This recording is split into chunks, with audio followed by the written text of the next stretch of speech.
All right, good evening. This is Brian Waller, Zoning Board of Appeals Chairman. I tried. We'll start by confirming that our remote members um, can hear and be heard. So Mr. Mejia.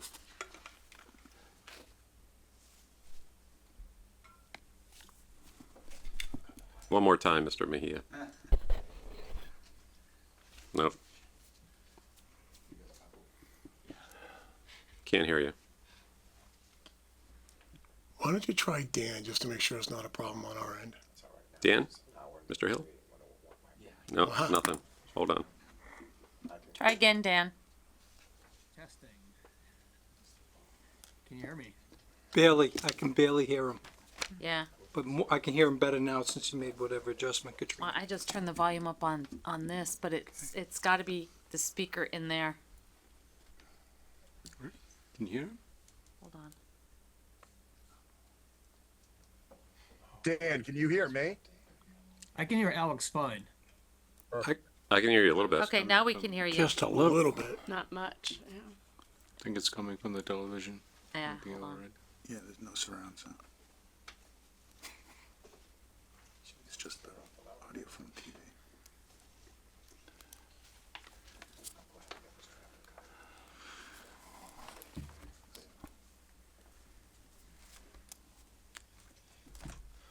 Dan, try again. Can you hear me now? Barely. Barely. It's not me. Boy, here we go.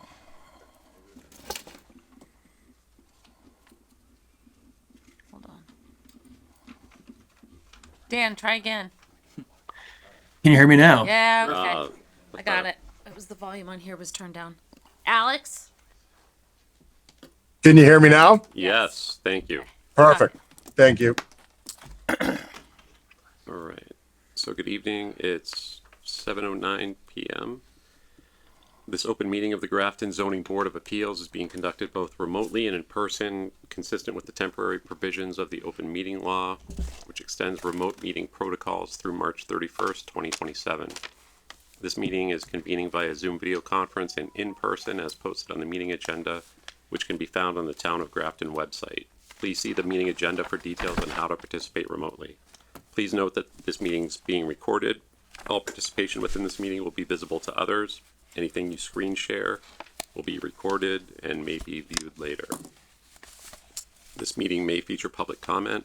For anyone attending virtually, if you'd like to request acknowledgement to speak, please use the raise hand feature in Zoom, and the meeting administrator will enable you to speak when you're recognized.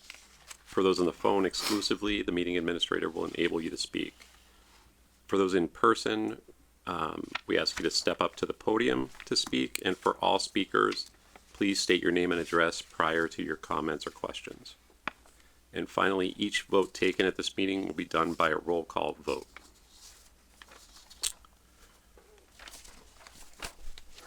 So we're going to start with 117 North Street, right?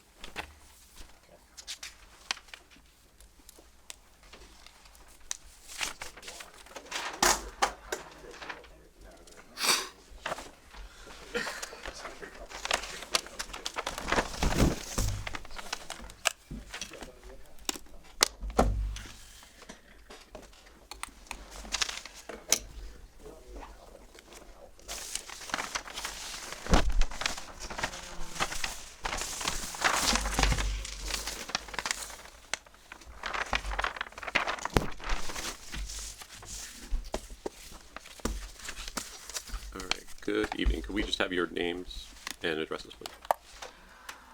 Hello, Chair. Hello, members. My name is Dawan Campos, 40 Lawndale Ave in Saugus, Mass.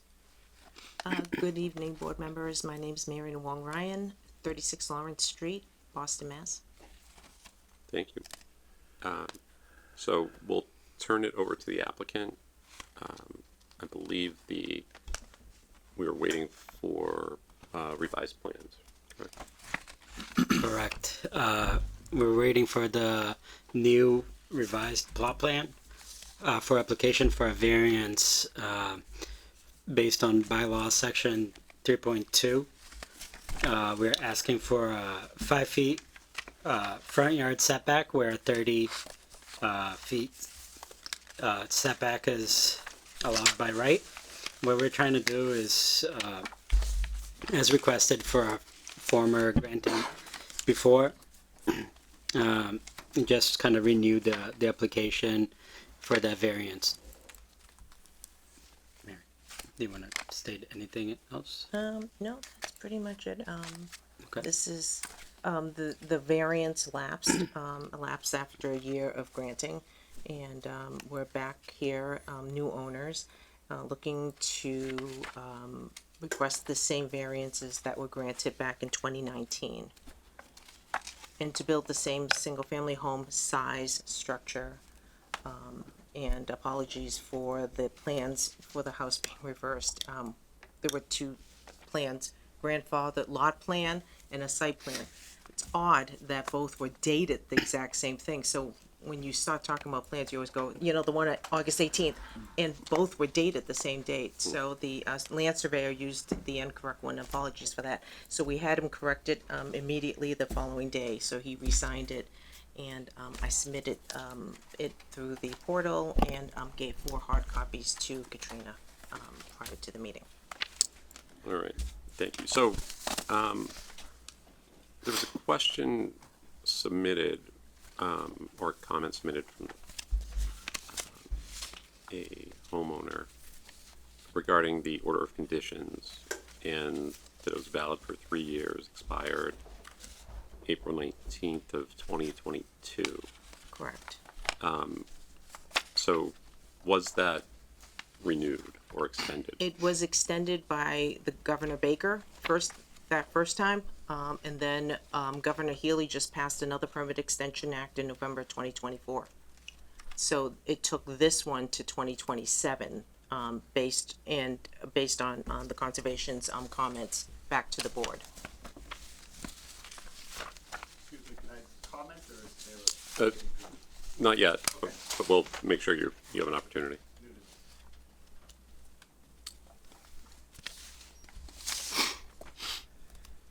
So I'm unfamiliar with that.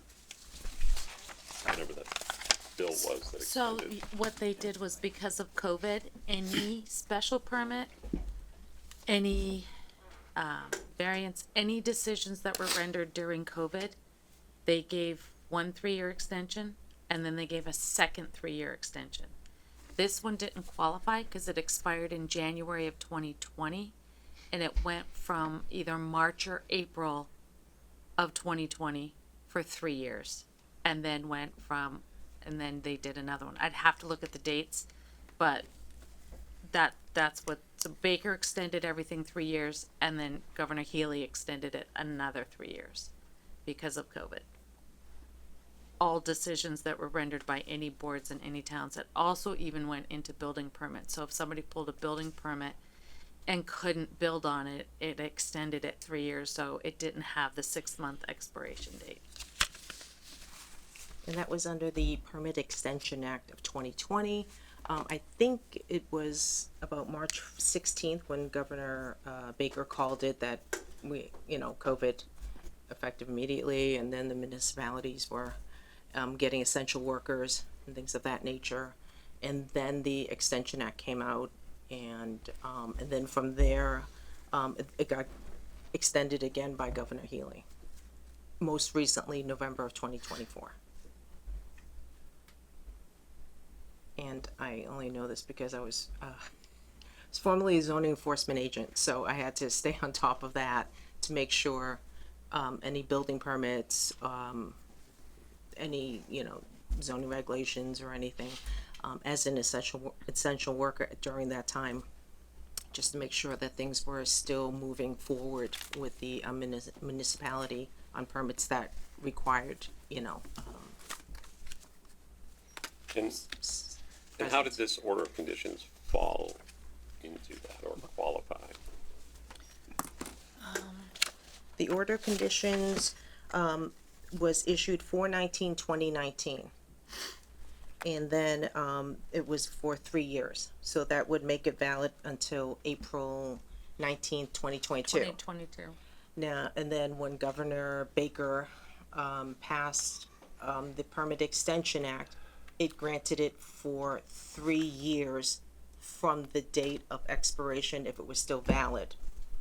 Knowing that construction and things of that nature were taking a hit during COVID. And then from there, Governor Healy extended it for another, I believe, 2 or 3 years. I'm Yeah. not sure, I don't have it in front of me. And then that's how the comments from the conservation is that this property has an open order conditions attached, which expires 7/25/2027. It could be from the date that maybe it was recorded. The plan approved by the commission under the order is attached here and must be adhered to. And if you would like a copy of the order, I have my copy. I would be happy to give it to you. We have copies of it. Any questions from the board or comments? I do. Mr. Adams? The 25-foot no disturb zone, and it's mentioned in the conditions, the house and the driveway are in it. How can that be?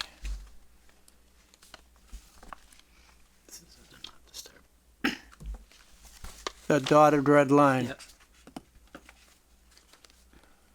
So, from the original plans that were approved, the house hasn't moved, and that neither has that line. So this is where we have the hard copy. We have a hard copy of the Yeah, so we can 20. take a look at it.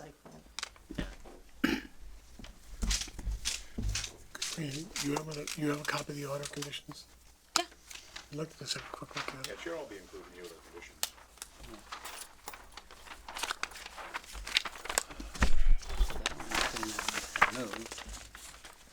Yeah, so this is the 25 to not disturb, right? Yeah. Still do Right that. there. It's still there. Yeah.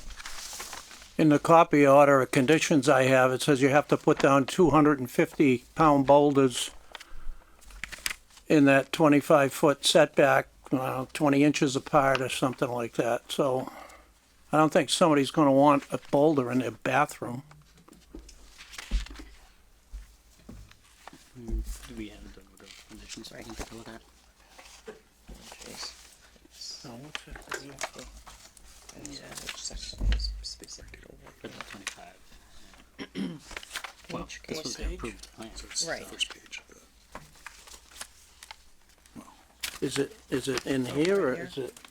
It was in the original packet I gave you. Stone On the- construction. That's what I thought. It was in your original packet Stone with all the comments. No, it's the 20. Is that it?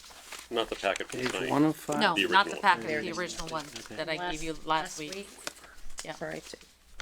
Which is part of the construction stage. Which one? Right here? Yeah, Yeah, it's for, so it's just for staging. it's different staging. Yeah.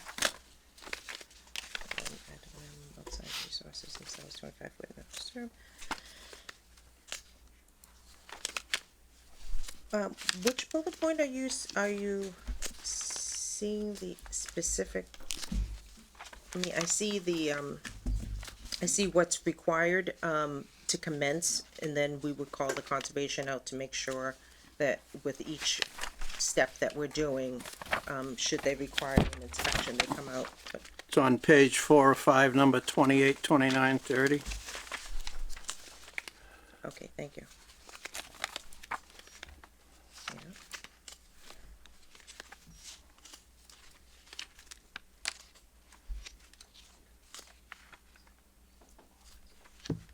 Oh. 2 to 3 foot pound area be delineated by boulders of 250 pounds or more, placed no more than 20 feet and 20 inches apart. But, Peter, how does the waiver on page 1 factor into it? I don't know. I'm reading that right now. He just showed it to me, Is this, and I'm reading that right now, and I don't know. I don't totally understand it, to be honest with you.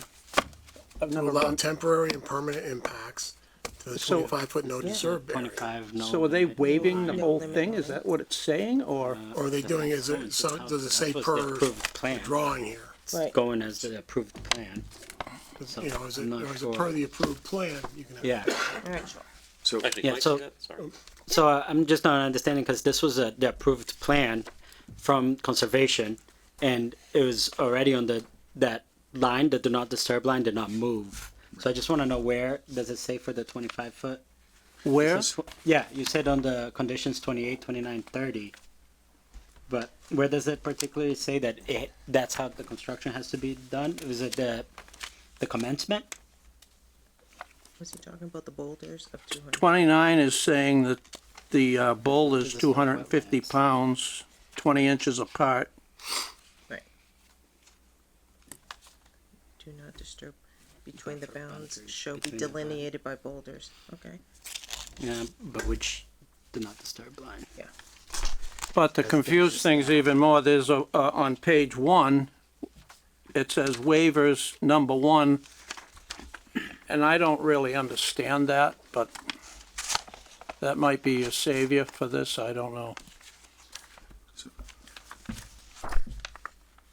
Condition 28 references a plot plan referenced in condition 8.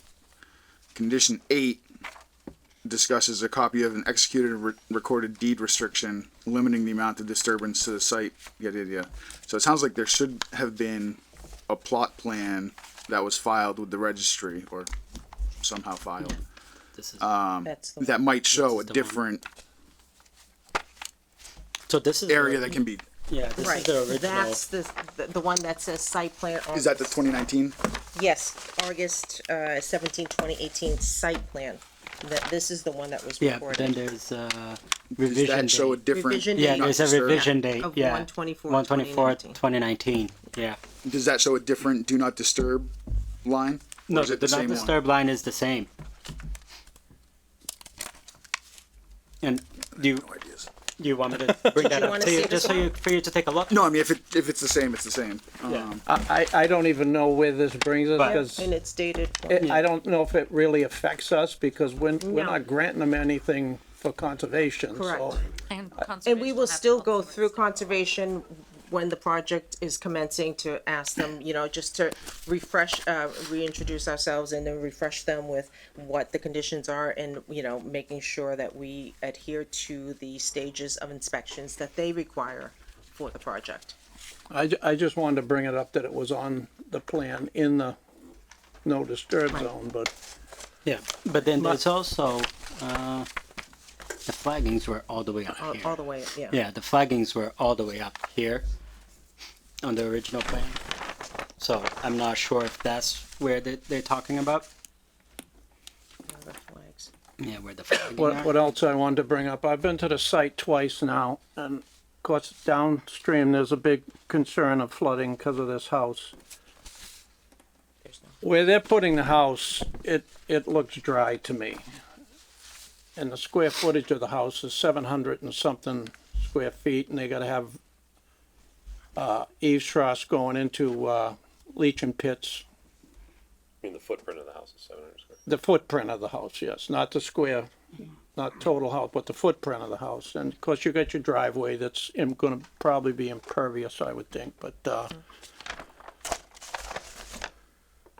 I don't see a problem putting a house there. I mean, that problem they'll have more than anything else is finding a buyer, I would think, on a small little lot with 10 acres that you can't use, but that's not our concern. There was also a concern about sight line at the intersection. I drove it today and I walked it. When you're looking towards the center of town, the sight line is even worse and this is across from the house. If you're taking a left onto North Street, there's 3 huge oak trees which do block your sight, but I believe they're on town land. They're close to the road, so I don't think they could do anything with them if they wanted to, without permission from the town. And the town doesn't like to take down live trees, and they look good to me. The flooding thing, there's 2 pipes that go under Carroll Road. They're over 5 feet apiece. These are big culverts. There's a lot of dirt at the base of them. Whether it was put there intentionally or it's a dam from over the years, I don't know. But that could be making water back up. Plus, Of course, we can't see in there, the vegetation is too much behind those houses to see if there's a beaver pond or what. And my last comment is, I'll come back to it. Where are those culverts located? The people that spoke, I think it's right before their house is on Carroll. So when you're coming down Carroll Road, you go past Bicknell, it's right at the bottom. Then you start climbing again a little bit, but they're right at the bottom. They're what drains that whole area. But I can show you a picture on my phone, but they're huge. Like I say, there's two of them side by side, and they're over 5 feet in diameter.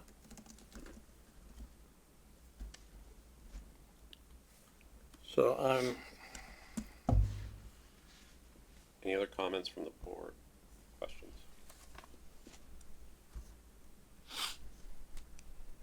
Anything else from the applicant?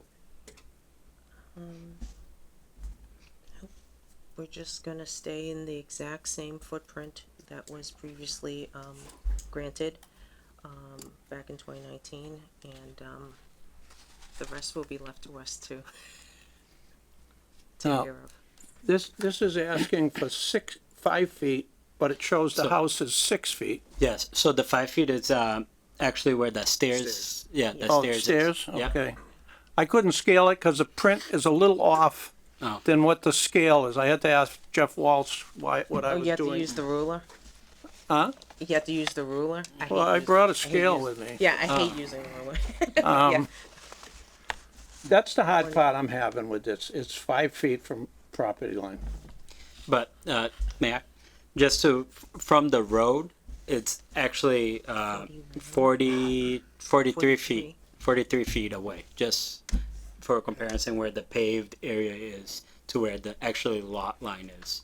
Just to, Did I read someplace where the road, the whole width of the public way is 100 feet versus 50? It's right on the print. Yeah. So, I mean, that's, if it's split evenly, that means they took 25 feet extra on each side when the Mass Pike built that. Oh, that's one more thing. I asked talked to Paul Canoia. The sewer line, no problem with it. Besides comment. The only challenge to you would be, I asked him, is it just a patch or is it curb to curb paving? And he said, depends on how the Mass Pike built the road and what comes out. Right. If you start hitting boulders as big as that desk, you might end up curb to curb. Yeah, we're aware of that. To me, that extra 25 feet per se on each side of the road is probably part of the hardship besides the streams and everything else that are on this property. Great. If there's no further comment from the board, we'll open it up for public comment. Jeremy DiTullio, 64 Carroll Road. I received the notice in the mail of the petition and wanted to make a comment. Not a land management professional, so my jargon's not going to be correct, but having eyes on this plot almost every day from commuting and being local to it, I do know it sits on an intermittent stream that does mostly run dry, per Mr. Adams' comments of what the land looks like. But under heavy torrential rain seasons, it does run get inundated with water from the upstream land. It runs quite wide, don't have a measurement for you, but I do think it's a sensitive wetland area to facilitate that water backing out from the upstream lands through the road and down past my house, eventually through those culverts. By clearing the land in this area, if we hit some of those high rains, I'm worried about the sediment runoff into that stream, potentially backing up the wetlands and how all that is managed. What amplifies that is the approval from 2019 and the many stipulations that got it this far. Our own wetland bylaws only allow for a 1-year addition to a 3-year permit. I know they could be superseded by the Massachusetts regulations, but the way I read both of them, it's an extension from the expiration date, and it should only take you to 2025, which is also substantiated by the Zillow listing that says the application's only valid till 2025. So I'd like to see a more thorough review to ensure that information's accurate. And I would like to request this board reject the appeal if all the containing information is not accurate, because again, once you disrupt the land, there's no going back. So the permanent alteration of this land that affects the wetlands, I think should be a #1 priority to make sure the surrounding homes and the roadways are safe from this change. Thank you. Thank you. It's a question. Maybe Peter, you may be the best to answer this. Who maintains those culverts? Is it DPW? I would say, So if there's a buildup of sediment, would it just be a call to DPW to have them clear them? you could try. That's a major undertaking. I mean, these things are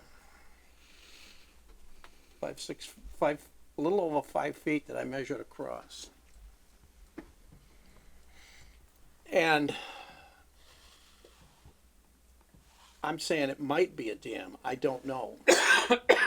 Talking with Jeff earlier, he said sometimes they put stuff in there Intentionally? intentionally, so Now, for the record, Jeff Walsh, Graves Engineering. Under today's standards, with stream crossing standards that have only been in effect a decade or two, probably a decade and a half, you have to have channel substrate that getting away from smooth pipes so that critters, I call them, can move up and down. And there's actually supposed to be the waterway and bank so that amphibious that travel on the bank can actually travel on the bank. The photos I saw from Peter showed material within the pipes quite a bit.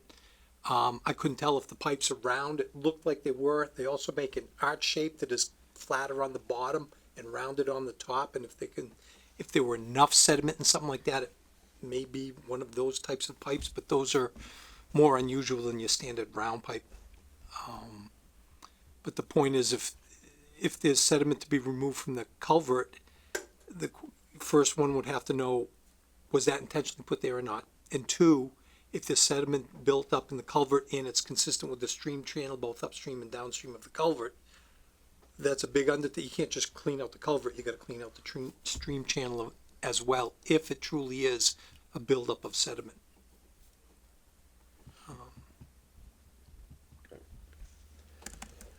and don't forget, these are a road width, so they're probably 24, 30 feet long.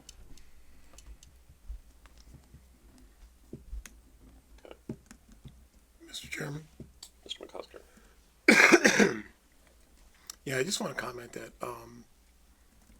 I'm not in support of this. The variance itself, the findings are weak at best, and I don't mean any disrespect to the board that created them.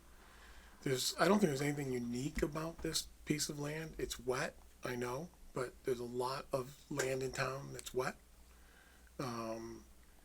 And, you know, I think we have these bylaws for a reason, and trying to jam this house into this one little dry corner, that sure feels like it's not consistent with the intent of the bylaw. So I'm gonna be a no on this.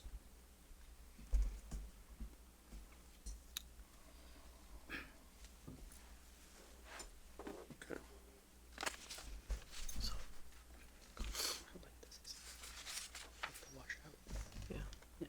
So, I do have questions still, on the order of conditions and the timing of the expiration versus the extensions and the validity of those. I trust the Conservation Commission's opinion, but I would just like to understand that better.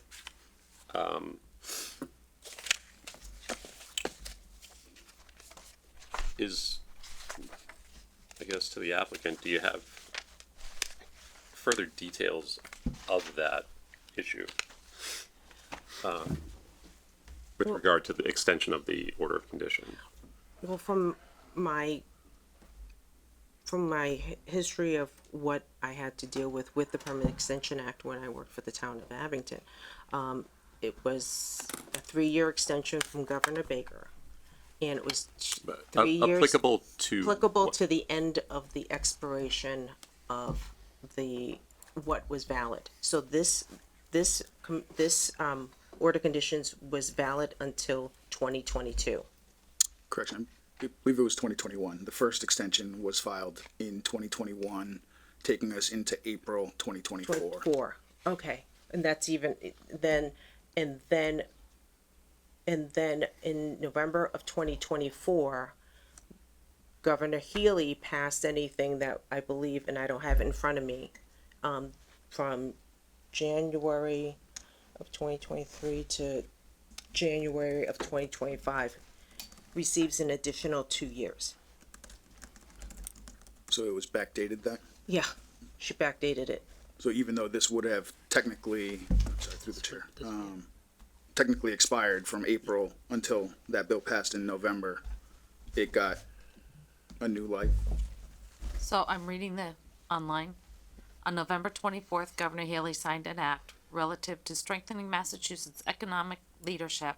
The Mass Leads Act into law. The legislation includes a 2-year permit extension act along with several permitting reforms aimed at expanding opportunity and improving predictability for development.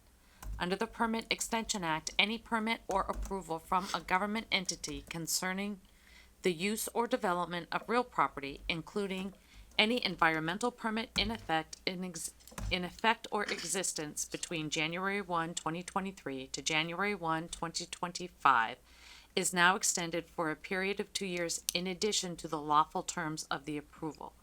These approvals include, but are not limited to, special permits, comprehensive permits pursuant to Massachusetts General Laws, Chapter 40B, site plan approvals, variances, building permits, orders of conditions, and Chapter 91 licenses regarding waterways.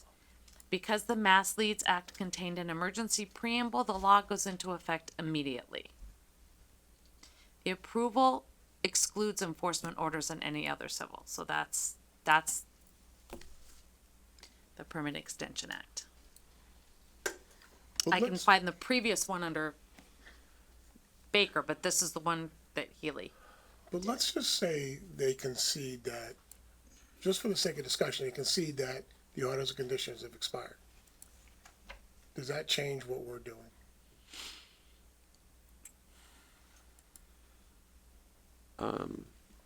No, I would agree with that. It should have no Yeah. impact. Yeah.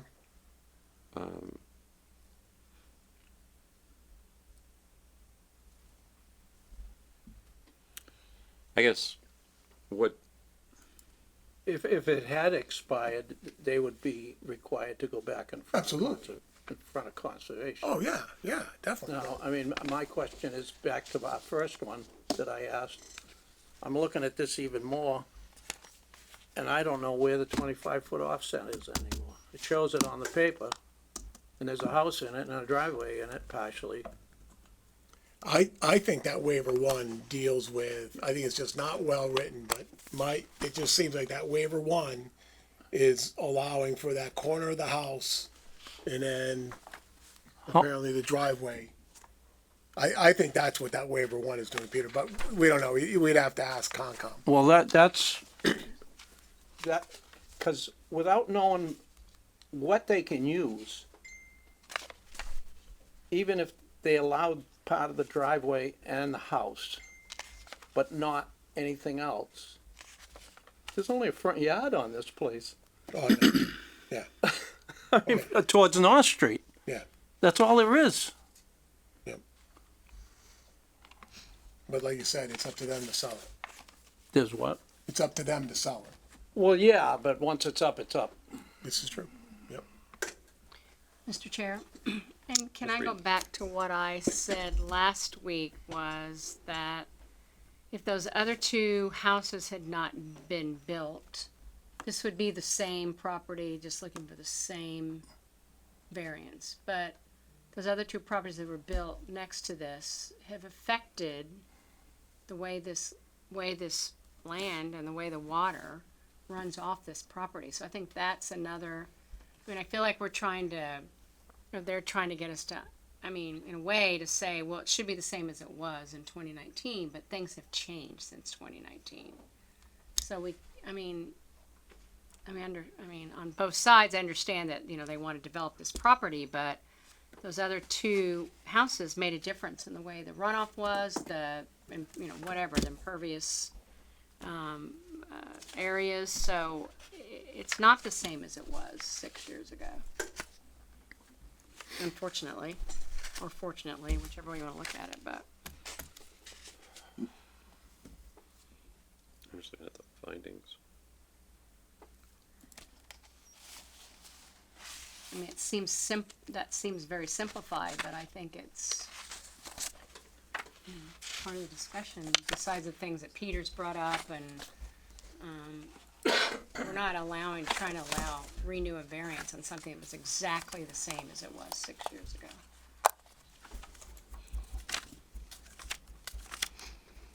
Mr. Chair, So, I struggle with the water related concerns. I think, I pulled it up on the GIS, and the proposed house is 639 feet from Axtell Brook. Axtell Brook doesn't run through either of the other two parcels that we were just talking about on North Street. The wetlands superimposed on the GIS are nowhere near, although apparently one corner at least is within 25 feet of the house. The wetlands are not close to the houses that were built on North Street. I haven't heard enough to be convinced that there's significant downstream effects from building on this tiny corner of this tiny lot. I drew it out on the plot plan if anybody wants to look at it. I mean, that's the whole plot, and that's what we're talking about. It's the corner of a corner.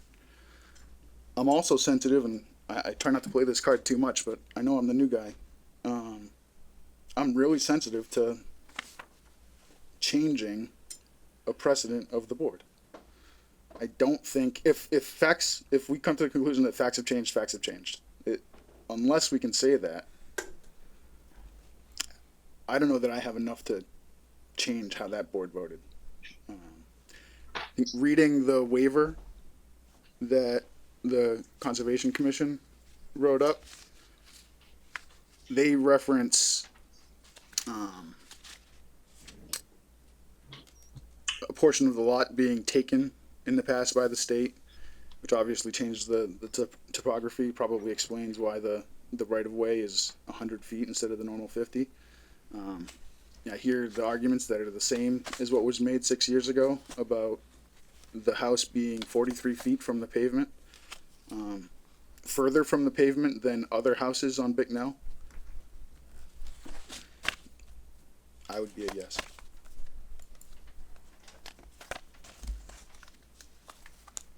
Mr. Chairman? Mr. McCusker, hold on. One second. Yeah, I just would like to respond to part of what was just said.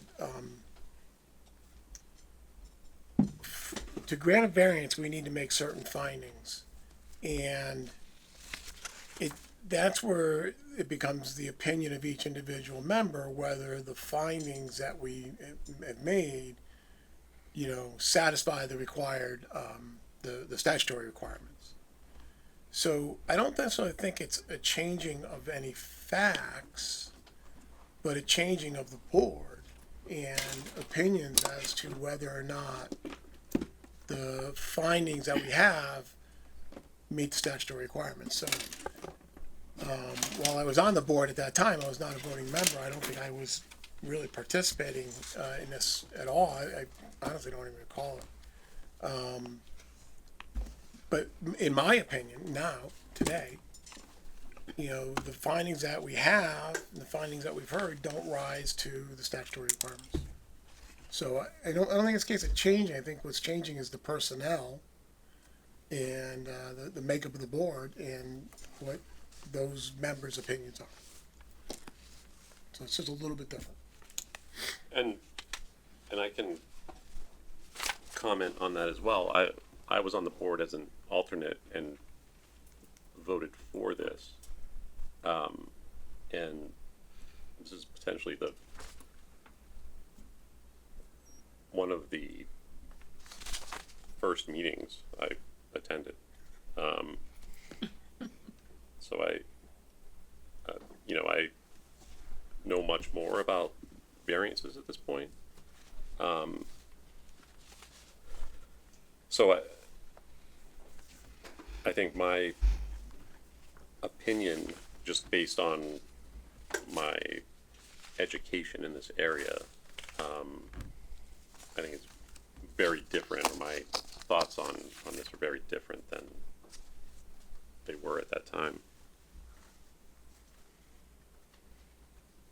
Like Bill says, it shouldn't matter where we were 6 years ago. We're looking at this in a different light now, with different voting members, so Yep. we have to kind of look at it fresh. Whether we're new and, shouldn't matter. It's what we're looking at now, really. And that's a good point, that really we're voting on a new variance. Right. The fact that this was Right. previously granted is irrelevant. Right. Yep, 100%. Have we ever voted to be within 5 feet of a property line that you can remember? I'm not gonna say no, but I can't really think of any. I mean, I have findings on this. I mean, the road width is abnormally wide, 100 feet versus 50. Yeah, but I don't. No, we're the 25-foot no disturb zone, that I don't know where it exactly is, or if they could make this go right to edge of wetland like the state law says.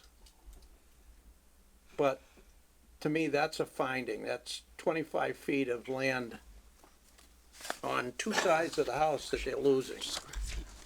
That's quite a length. That's, Oh yeah, I mean I agree, but the problem is that's not unique, right? There's a lot. It's what? It's not unique, right? It's not just the hardship. It's got to be unique, and there's a lot well, of. I mean, the unique part is you've got a little tiny spit of this lot and an enormous part that's water. So, I mean, that's. Yep. I'm not so concerned with it flooding downstream, because I don't think this would be a problem. I know the neighbors down there don't want to hear that, but I just don't believe it would be. But the 5 feet, really, I agree. I'm not convinced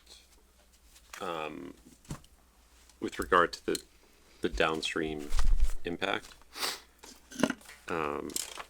and whether this would have any impact at all. And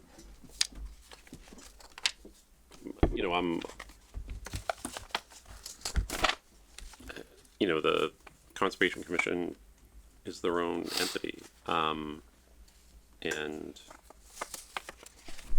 that order of conditions, may be valid, but it's really beyond our purview. Yeah. I have to say, I feel like I don't 100%, am I clear on where, what if conservation is saying it's not an issue. Some of the things I feel like we're speaking about, like I don't see the black and white of it. Like I'm feeling very unclear about what the water, if it's going to be affected. I don't feel confident in that. I really understand. I mean, we're hearing from the applicant, we're hearing from the neighbors. These are all people wanting one thing and another, and I'm not sure I really am clear on what Concom really, says about this. I mean, it seems like they feel like it's not a problem, but Or are they just going by, what happened? there's a valid order of Yeah, conditions right, and right, there's no review, right.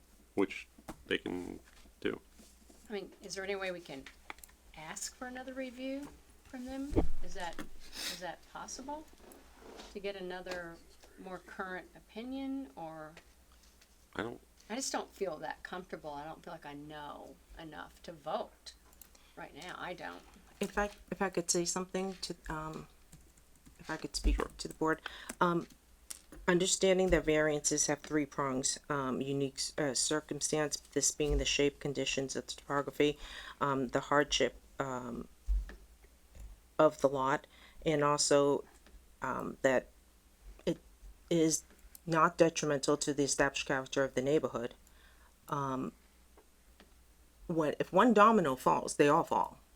So I understand your concerns about the topography or the water and the two lots that were built beforehand. Having said that, each petition's based on its own individual merit. And I can't be, as a representative of the property owner, be held accountable for the two lots that were built beforehand. Also, we still have to go through conservation. Whether conservation gives you opinion or whatever, it is my opinion that there's an order of conditions that's still valid due to the Permit Extension Acts, unless someone's going to go against what the governor had released. It was a very broad brush, definitely, but at the same time, between municipalities and developers and even homeowners trying to build at that time, trying to get supplies, it was difficult. And those were the two choices that both governors made.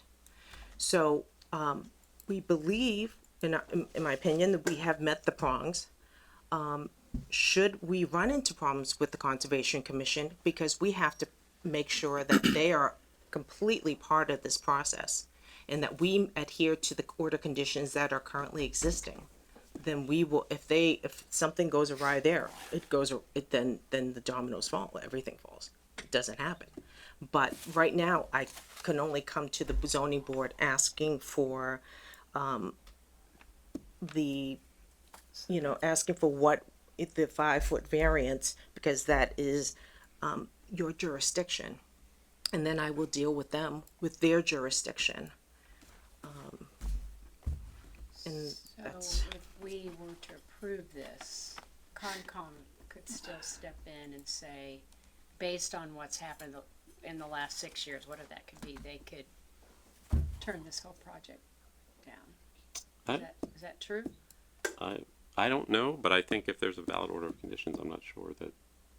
Well, there's a valid order of conditions. We have to adhere to the valid order of conditions. If for some reason something goes awry that we can't pass one of their hurdles, and I apologize, I'm not really a Concom person. I'm more zoning and planning and whatever. Then we will have to address that with them during one of their meetings and say, well, condition whatever, can we amend this, or we have found due to the conditions that you had set forth then that we find the following things slightly off. So we can go back to the conservation to amend should the conditions that they have here not fit into what was back 6 years ago. But I think I'm just thinking of a similar scenario for us. It's almost like if someone wanted to pull a building permit while this variance was valid or prior to expiration, we couldn't revisit it. No. Correct. It's just because it's expired. That's the only reason why they're here, right? It's For expired. this, yeah. Yeah. For us, yeah. So, At the most, this is a guesstimate now. They have about 2,800 feet of usable land. 2,800 Square feet. square feet, I'm sorry, what did I say? Feet. Just feet. Feet. Yeah, square feet. And I think I'm high. In your estimate? That's a good. I sort of measured it. And probably Jeff is cringing over there the way I measured it, but. You're doing fine, Pete. You're doing fine. Peter's been doing this a long time. No, but that's You know your just, stuff. that's just a quick guesstimate, and I think I'm a little high. That's 2,800, and that's within using the 25-foot setback from wetlands and a plan that isn't true to scale. So that's why I'm calling it a guesstimate, 2,800 square, that isn't much. Mr. Chair.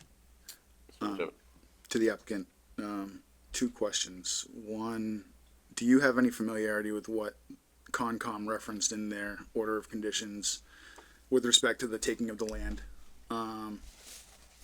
Trying to get at whether that creates part of the hardship that we would have to support. I just don't know what the circumstances might have been around that Right. taking. Seeing that I wasn't part of the order of conditions when it came out, I'm not sure either. In my past history, working municipality and having building permits and zoning along with conservation, when taking of a part of the parcel to help, it tends to, yes, be the reason that there was a topography issue with the lot after it was taken, and it causes more of a detriment to move forward.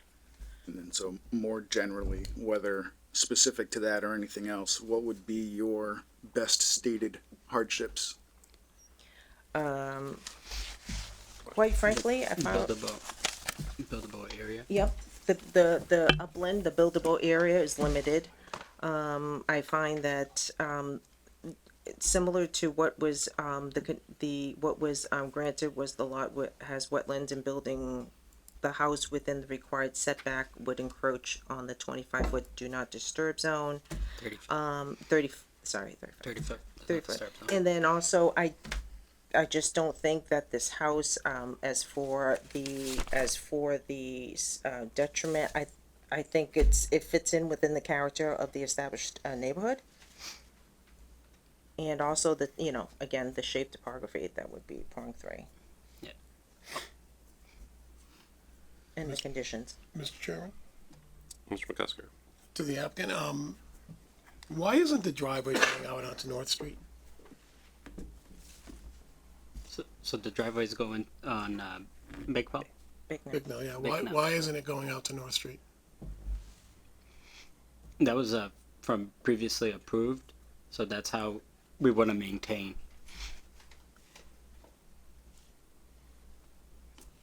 And also, Is there, Peter, you, also We were sorry. made, is there any reason that driveway can't go to North Street? That's where I would have put it. we were made very aware when we reapplied, like when we filed for the application. Very clear that the house has to be the exact same size as what was presented in the plans, and No, that being the understand that. driveway I be understand that. exactly where it was. Where I was before. headed. Why? I have no idea. Where I was headed was not trying to tell you to put the driveway on North Street. Where I was headed was if there was a legitimate reason why the driveway couldn't be on North Street, then the Right. fact that there was a land taking actually enabled the building of this house. So that's why I was asking the Yeah, question. I'm Because not- without Bicknell Road, then you can't even build anything, right? So Right. that's why I was asking the Yeah. question. But you could, in theory, put something on put a driveway on North Street. Myself, I would feel better with the driveway on North Street, twist the house 90 degrees, give a variance for North Street and maybe one for Carroll. They would be, they'd still need variances for footage, probably. Yeah. But not 5 feet. I still just can't get beyond, I mean, I get it, it's a small piece of a big, lot. I mean, if this was a half-acre lot, would we be having this same conversation? I mean, the fact that it's a 10 acres or whatever it is, I just don't see it. I mean, it's got wetlands issues like so many of the lots in town, and I just don't see that as being something that's unique and I don't know, it just doesn't feel right to me. I mean, and we've done it in the past, I know, because of things that are wet, but something about this one just doesn't seem right. We probably should make a decision or something here. Yeah, so Well, they. we need to make findings either way. Yeah, I mean, I think the findings we have right now are what's written in the original decision. I don't know if there's other findings we wanna try and add to vote on. One tweak to the findings from 2018, 2019. Finding 3 was that the lot has wetlands and building the house within the required setback would encroach on the 25-foot no disturb buffer zone. I don't know that we can say that, certainly not the exact same way, because the house as it's currently depicted would still encroach on the 25-foot buffer. So it would further encroach. Right. And I think in 2019, the ZBA's decision was before Concom's. So Yep. maybe So they if we didn't just add realize at that further? point. Just Yeah. add the word further encroach? Yep.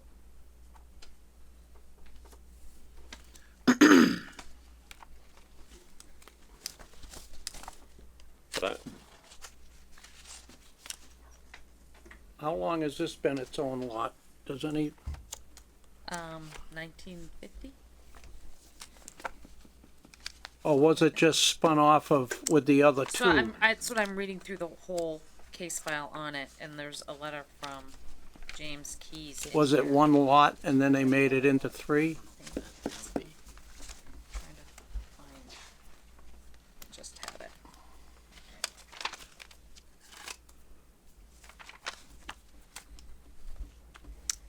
Land in question was acquired by my grandparents in the 1950s. They acquired a large piece from the farm. Quarter mile south of Bicknell to nearly Axel's Corner, about 2 miles north of Bicknell.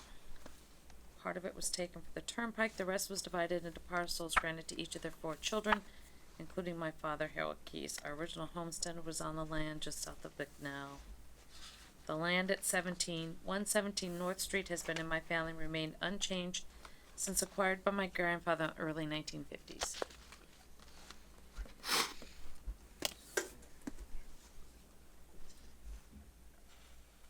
Now regarding the other 2 lots, I don't think they were part of this, because there was a house.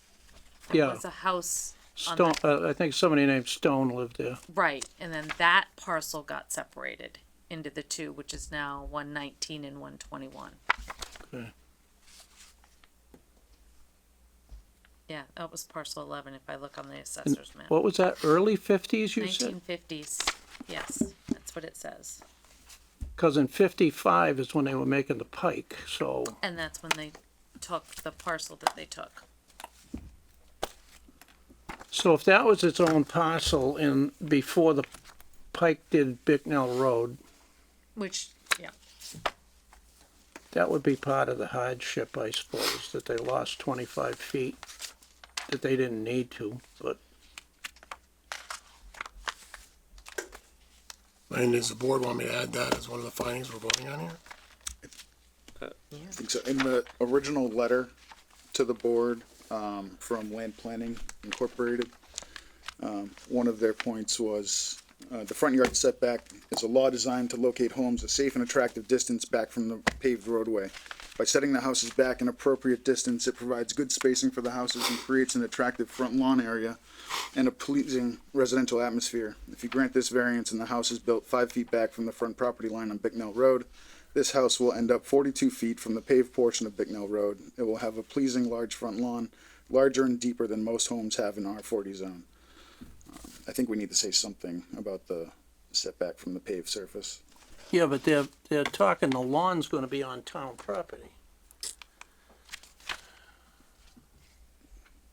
Yeah.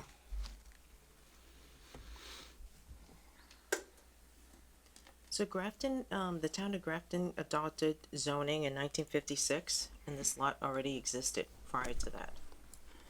That sounds about right. I mean, 56 sounds about right, Right. something like that. Okay, because I'm looking at land plan, so it's a grandfathered lot.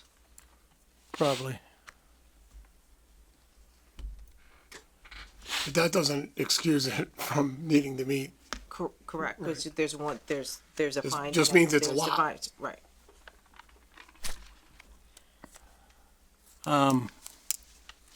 could anything be built on this lot without a variance?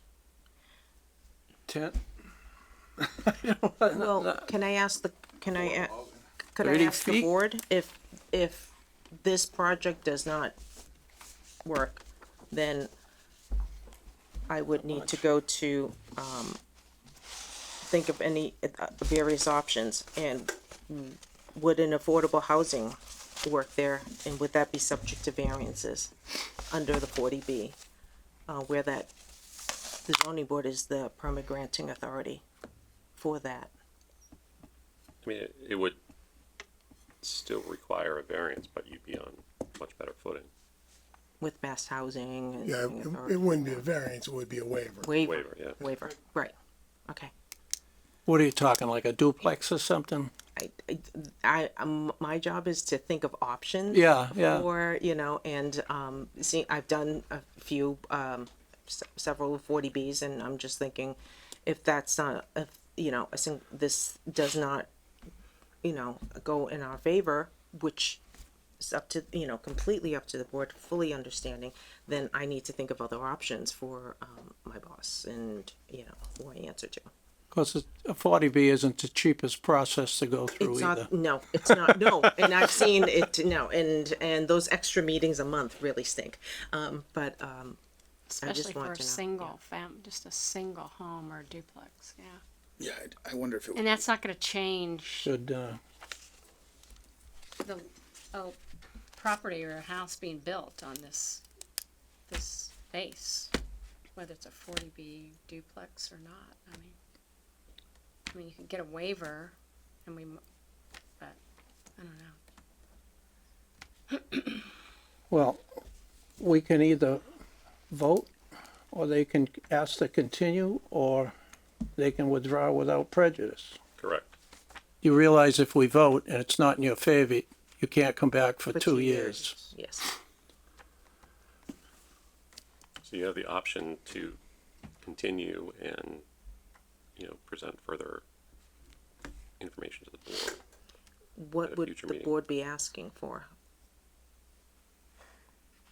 Myself, I would like to know for sure if you can build that driveway and part of that house in the 25-foot no disturb zone. On the North Street side? No, No, I mean, No, over here, back back here. Yeah, so part of the driveway and part of the house is on the do not disturb. It's this little sliver. We could. I mean, for the driveway. that's So- probably a question for conservation, to interpret their decision. And would it make any difference to us if it's the driveways coming off of Bicknell or north? Does it, what, you said you'd like to see it on north, why? Who said that? Peter did. Just not such a quick drop. Oh, okay. Better sight I mean, the lines, whole or- thing is kind of in a lowland, Yeah, but, yeah, from Bicknell, I think it's gonna be a steeper driveway than okay. off north, but I was just curious.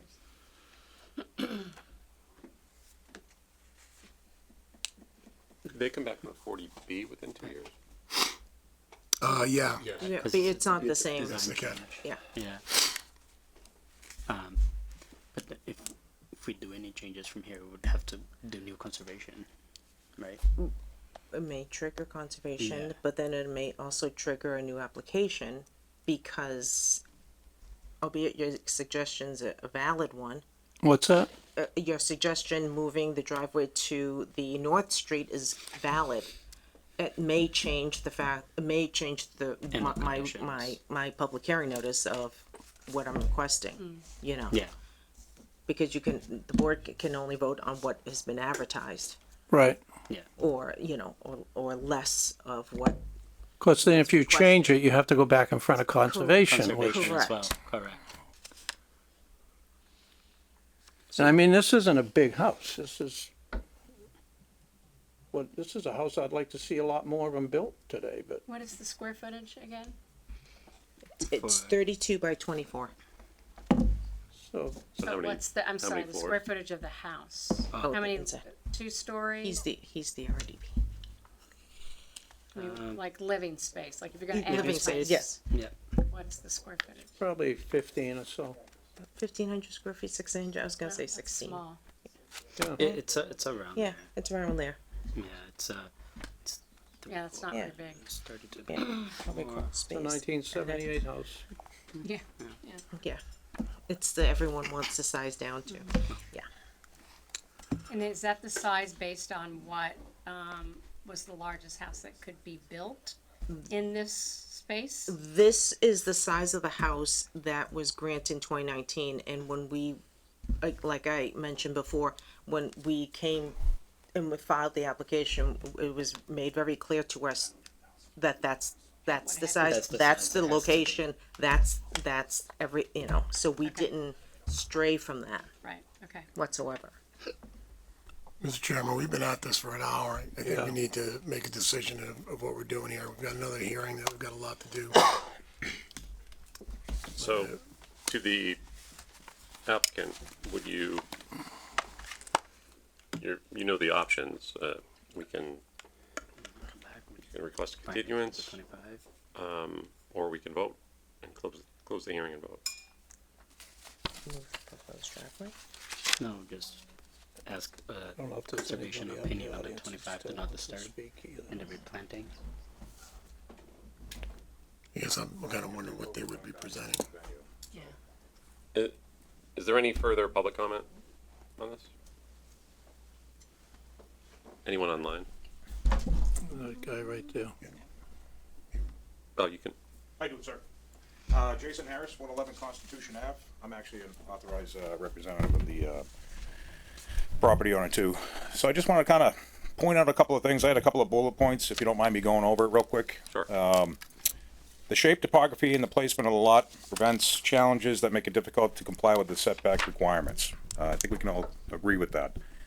The current situation isn't from an action that we've taken, but it was, you know, the original lot and layout conditions that predate, you know, our ownership. What we're doing is we're trying to humbly request a reasonable accommodation that allows us to make practical use of the property without harming the neighborhood or violating the spirit of the zoning bylaw. I think we're trying very dramatically to do that here. As I stated before, this isn't for profit. This is a loving family and wants to be part of the community. If our options are very limited, we have you vote on it now, we get turned down. Unfortunately, you know, the folks that we work for, it won't turn into a personal property anymore. It'll turn into an investment, go back into inventory, and then it'll be my job and Marion's job to come up with other ways because we're holding on to an expensive piece of property. So we're trying to make everything work. We've researched many of the homes in the district, in the area, and many of the homes, you know, have similar, even smaller front setbacks. The proposed design in keeping with the character of the neighborhood and will not alter the essential nature of the community. Granting this variance will not negatively affect neighboring properties or public health, safety, or welfare. There's no obstruction to visibility, drainage, or public interests that we can prove. We've done our due diligence. We've considered alternative designs that may conform to the current setback, but would significantly reduce the functionality of the space and increase construction challenges. I mean, I don't know how much smaller we can get with that structure, but still being able to maintain a decent, you know, place for a husband and wife and 2 children, you know.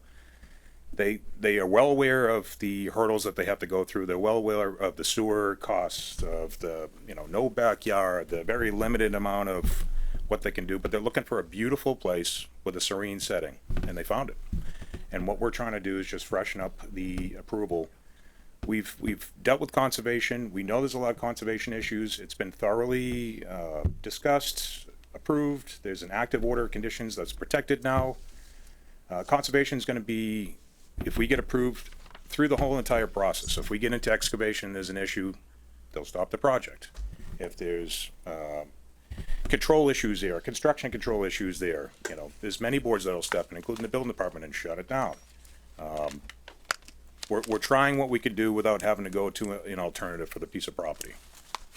And I'm just asking the board to have some mercy and to allow a house to be built there. If you deny the, you know, the approval, again, we're at the mercy of the board, but it is what it is, and I'd probably suggest that we vote on it tonight, whether it's a negative or a positive. And that'll put the end to this. I don't think there's anything else we can give you that's gonna change the board's mind more than what you have now, right? We've spoken for over, my count, over an hour straight about conservation issues, and to me, this is a, you know, zoning, so. That's about all I have, and I appreciate it. Thank you so much. So I think the other option that I didn't just mention was withdrawal without prejudice, and you can, you know, make revisions, come back, but, sounds like I'm hearing your request that we close the public hearing and vote. Sounds like it. Did we confirm confirm no one online? Yeah, there's no one online who's raising their hand for this. All right, and there's no further public hearing. Any further comment from the board? Hearing none, do I have a motion to close the public hearing on case number 915 for 117 North Street? So moved. Second. Motion made and seconded. Do a roll call vote. And for voting members on this, I believe it's us and Well, Brian. everyone's here, so who are the permanent members nowadays? unless- Brian, Alex wasn't unless here last Alex week, so did it's a- the So five Brian's of a you. voting member. Alex was on. Yeah, Alex Yep. was not here last week. All right. Ms. Reed, Yes. Mr. McCusker, No, we're voting on closing the hearing. Correct. yes. Yes. Mr. Adams, Yes. Mr. Lejevin, Yes. Chairman votes yes. The public hearing is closed. So, can I have a motion, or do you want to, Well, based on the, so I think the findings that we're talking about are what's in the original decision from 2018, but then based on conversation, I added, essentially I added a new F4 and made the current F4 an F5. But the new F4 is Bicknell Road's 100-foot width will result in a 42-foot front yard. Was that the right number? 42 foot? To the house, Yeah. yes. Yeah, I think it was. And then, F5 is the immediate neighbor consistent of residential homes. So then it's based on findings F4 and F5, we find the proposal will not be detrimental to the district.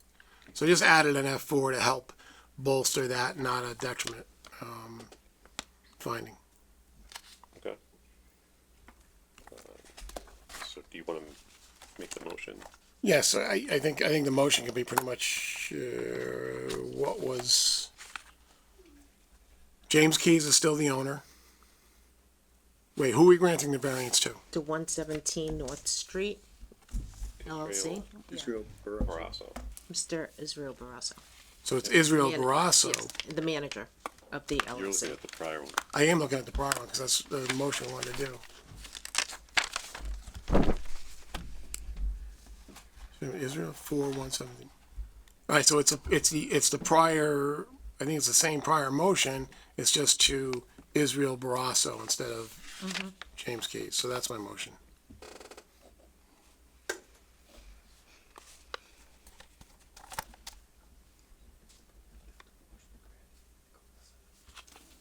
This is where somebody says second. Second. And this, this is as depicted in Exhibit A, so we have something we can make Exhibit A? Yeah. Okay. And is Do you, that? do you want this whole thing? No, I'm gonna do the What's, little what's one. the date of this plan? This one's dated 6/13/25. This is it. Do you want to add that? I mean, we usually don't give the dates. They just- Well, because it was the second, And the originals, Yeah. And the I guess the originals dated August August 17th, 17th. 18. 2018. Peter, you have my original, remember? Yeah, From I'm the giving original it- decision. I'm giving it to you right now. Yes. So, Bill, you're looking at the date of 5/16, or 6/16, I'm sorry. no. That's Yes. 13. No, 6/13, sorry. Thank So you. I'm just adding then, as depicted in Exhibit A dated 6/13/25. Just All right. put a little bit more. And that motion was seconded by Ms. Reed. All right. Ms. Reed, Yes. Mr. McCusker, No. Mr. Adams, No, Mr. Lejevin. Yes. Chairman votes no. I don't know if you, I'm gonna give you that, I don't know if we need that. I don't know how you type up the notes. Have that back.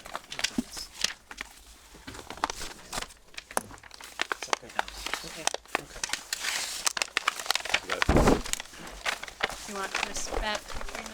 Yeah, I did all that. Yeah.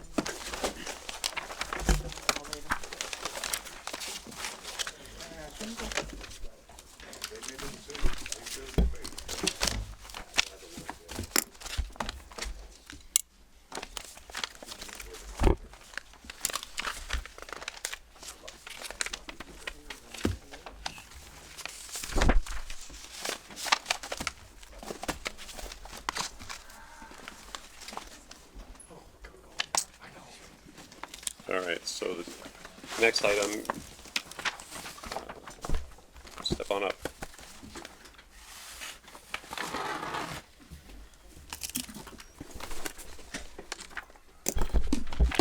And I'll turn this over to Mr. McCusker. Thank you, Mr. Chairman.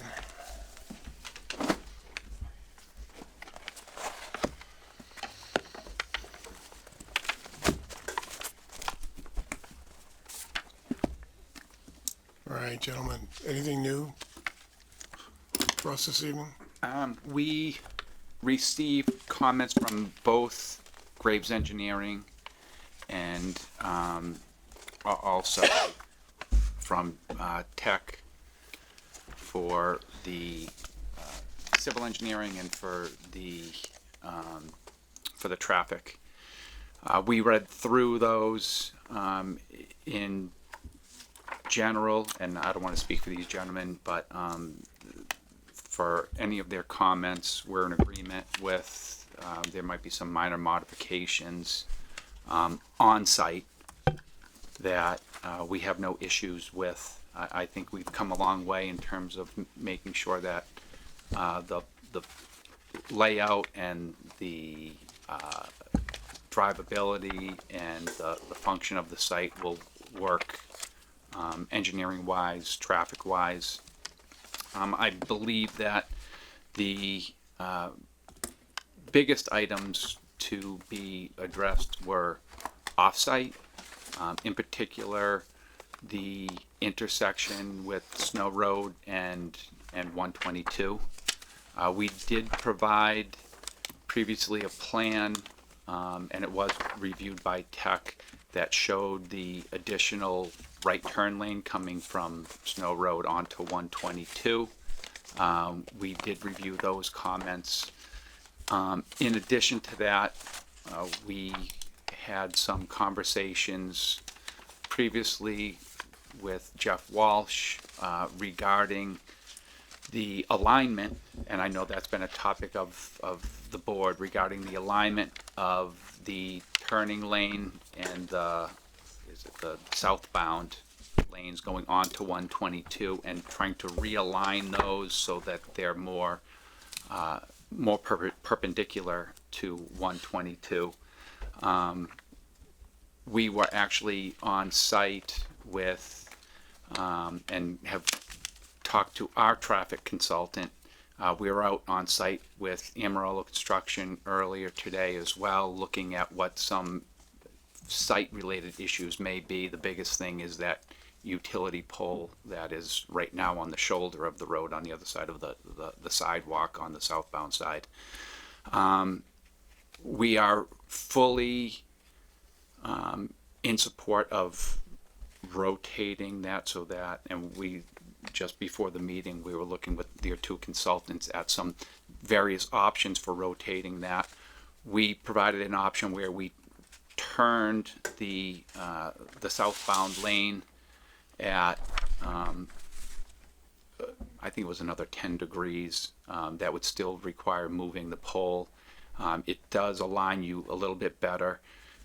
I think we're going to hire Jeff Walsh as an outside consultant after this, because he had a Conflict of interest, sorry. he already quit on me. He hasn't even started yet. He looked at another alternative with turning those two lanes even more dramatically, leaving, we had a smaller island between what would be the northbound on Snow Road and the southbound. If we increase that island, we don't have to move the pole, and then it'll rotate those two lanes even more perpendicular. One concern we had was regarding the grades, but reviewing that with Jeff, it looks like the slopes, they won't be bad. We're looking at a balancing act. The more you turn it to square it up, the shorter the run, the more the road slopes down gradient heading towards the pike. But they're not that dramatic. So I think that the balance of having the road more perpendicular in the southbound side, we're going to leave the northbound side alone, having a bigger island, look at keeping that utility pole there. And from a practical standpoint, we were talking this with Amarillo Construction. They agreed. They said the biggest headache in doing any of this is moving that pole, because you're dealing with National Grid. And he goes, we deal with delays all the time with National Grid, with getting them out there, and it can be, they have projects where it's been 2 years and they're still waiting to try to get poles relocated on some of their other projects. So in terms of trying to expedite that construction, I think that would work a long way at getting it done more expeditiously. I think it would help in terms of looking left, looking right, and not looking over your shoulder. I think that would improve that. So we're fully in support of doing that. We had some options. Our layout was similar to Jeff's. Jeff's was just a little bit more, a little more pronounced. So we reviewed that. Actually, I was on the phone with our traffic engineer after that conversation. He says, yeah, that it's, you know. He's on too. Oh, and actually, Ali Corzani, I should have said he's on remotely with us. So we're in full support of doing that design. I think we all know 122 is a state road. Ultimately, they are the ultimate decision maker on how that curb gets constructed on their right of way. But we are in full alignment with having that design and doing that design and presenting that for a permit with Mass Highway. The other part too that we didn't take, we would be encumbering more upon the housing authority's property, so we have to make sure that they're on board with that also. Right. And the fire department's gonna have to make sure you can put that island in, that the truck can make the turn. Right. And we talked about turning radiuses on the radiuses of the island and whatnot. So If we had a developer put one in, and the fire department, the truck could not make the turn, and they had to take it out. So okay. Before we'd have to submit this to the fire department. Understood. For approval also. Okay. So again, I think that was the elephant in the room, was the intersection in going back and forth between our consultants, our road contractor, and these two gentlemen. I think we have something that will work, and we would have no issue with designing that and having that submitted to DOT and the fire department to make that improvement. I think that would be, and I'd like to back up and going back to levels of service. When we were going back and forth with our traffic consultant, from a level of service, adding the turning lane helps considerably with the level of service. But then to your point, as a practical matter, having it more square and being able to look left, look right, and go independent of levels of service and queuing, which is that's primarily what the level of service deals with. I think we will be able to have something that will address that big concern about the angle of the intersection. So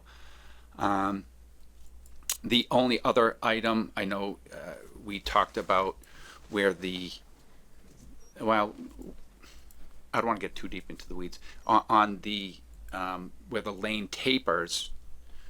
I know that it was brought up by your consultant about the length of the taper, and I think it was Mass Highway has 100-foot length for a taper.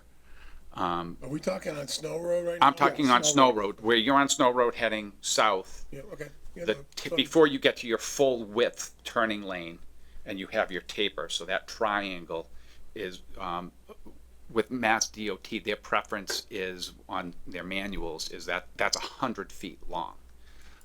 If we went 100 feet long, that would interfere with the intersection with the housing authority's driveway. And I know I had this conversation with our traffic consultant. That's a guideline. In this instance, where you would have the awkwardness with the driveway with the housing authority, it doesn't add, I think it makes it more awkward. It creates more problems than it solves. We would still have a long turning lanes for both left and right.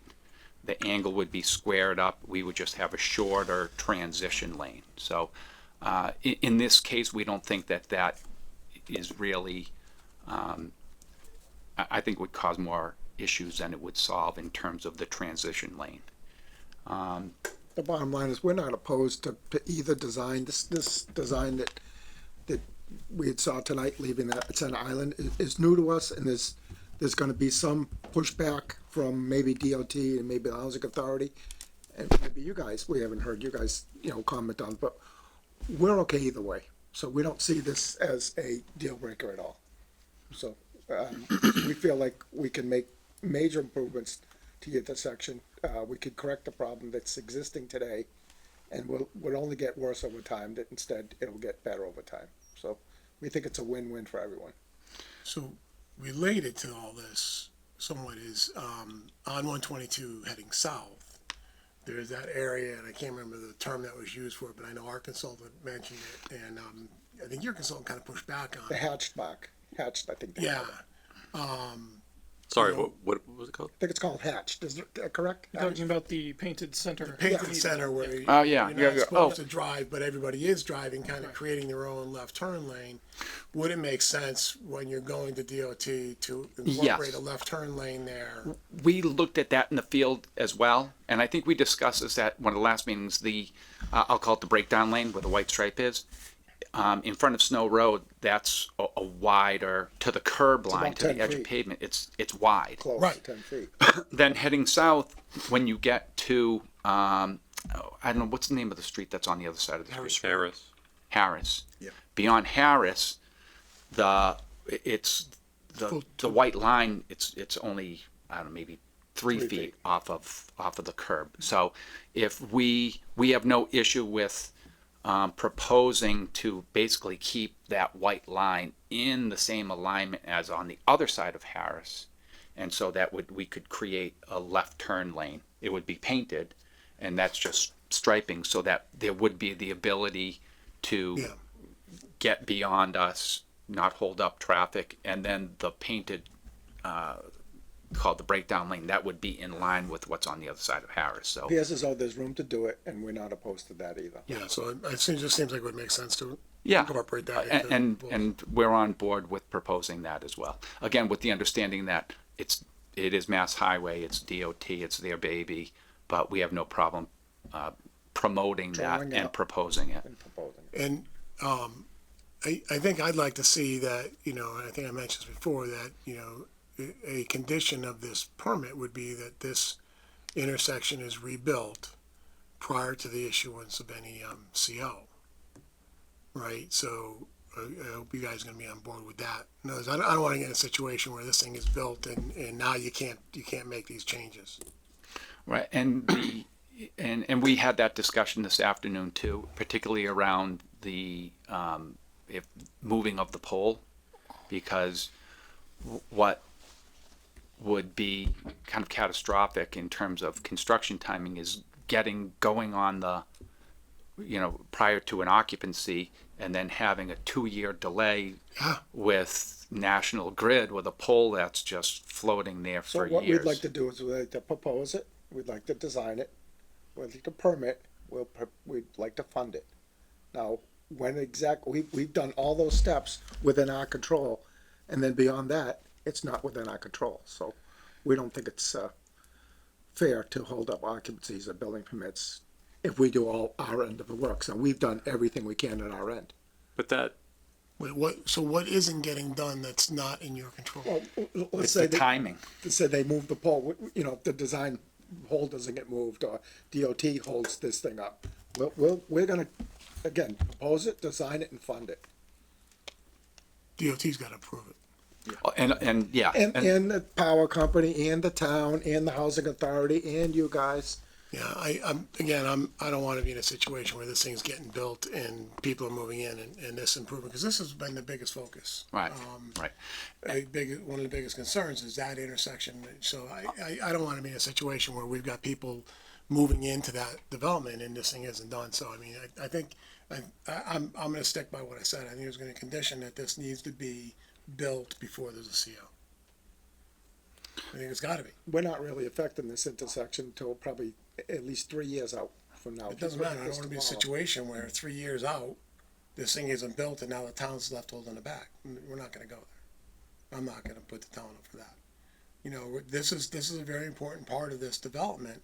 It's gotta get built before anyone moves in. Well, you're asking us to do something beyond our control. You have 3 Then- years. Then maybe we can't build the project. Anywhere? What's that? Anywhere in town you can't do projects because the power company won't move the poles? That's not If how- it's that critical to, a development, then absolutely, yes. Yep.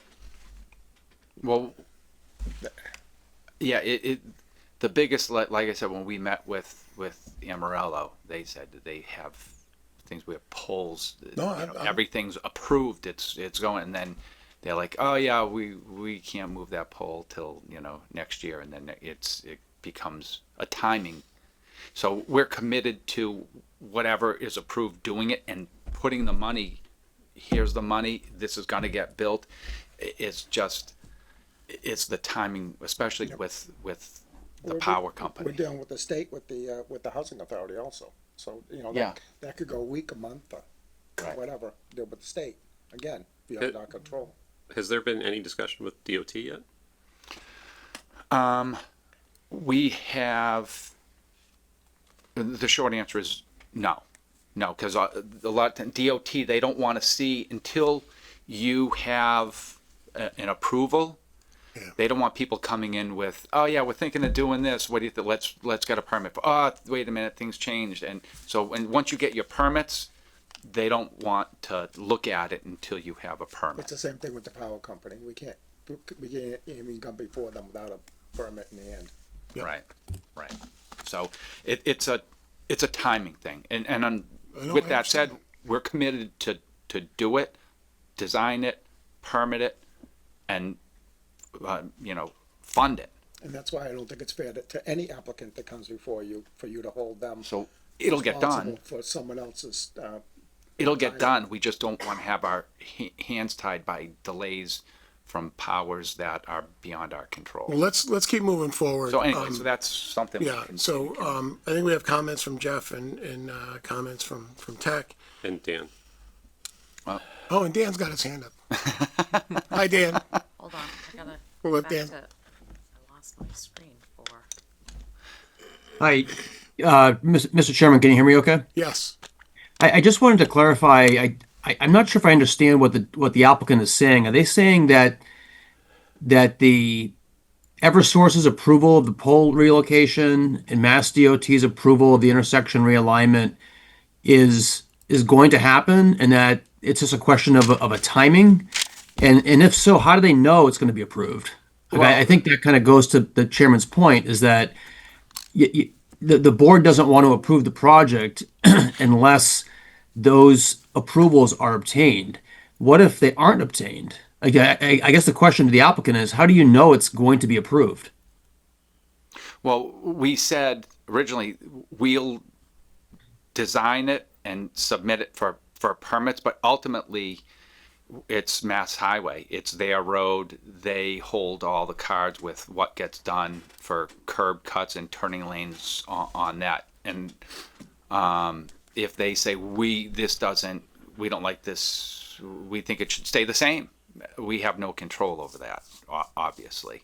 Right. I guess that goes to my point, though, that why is it unreasonable for the board to require Mass Highway and Eversource's approvals as a condition on the permit? I think what the board is saying, or what the chairman is saying, is that this is an essential condition of the permit, that this intersection be fixed.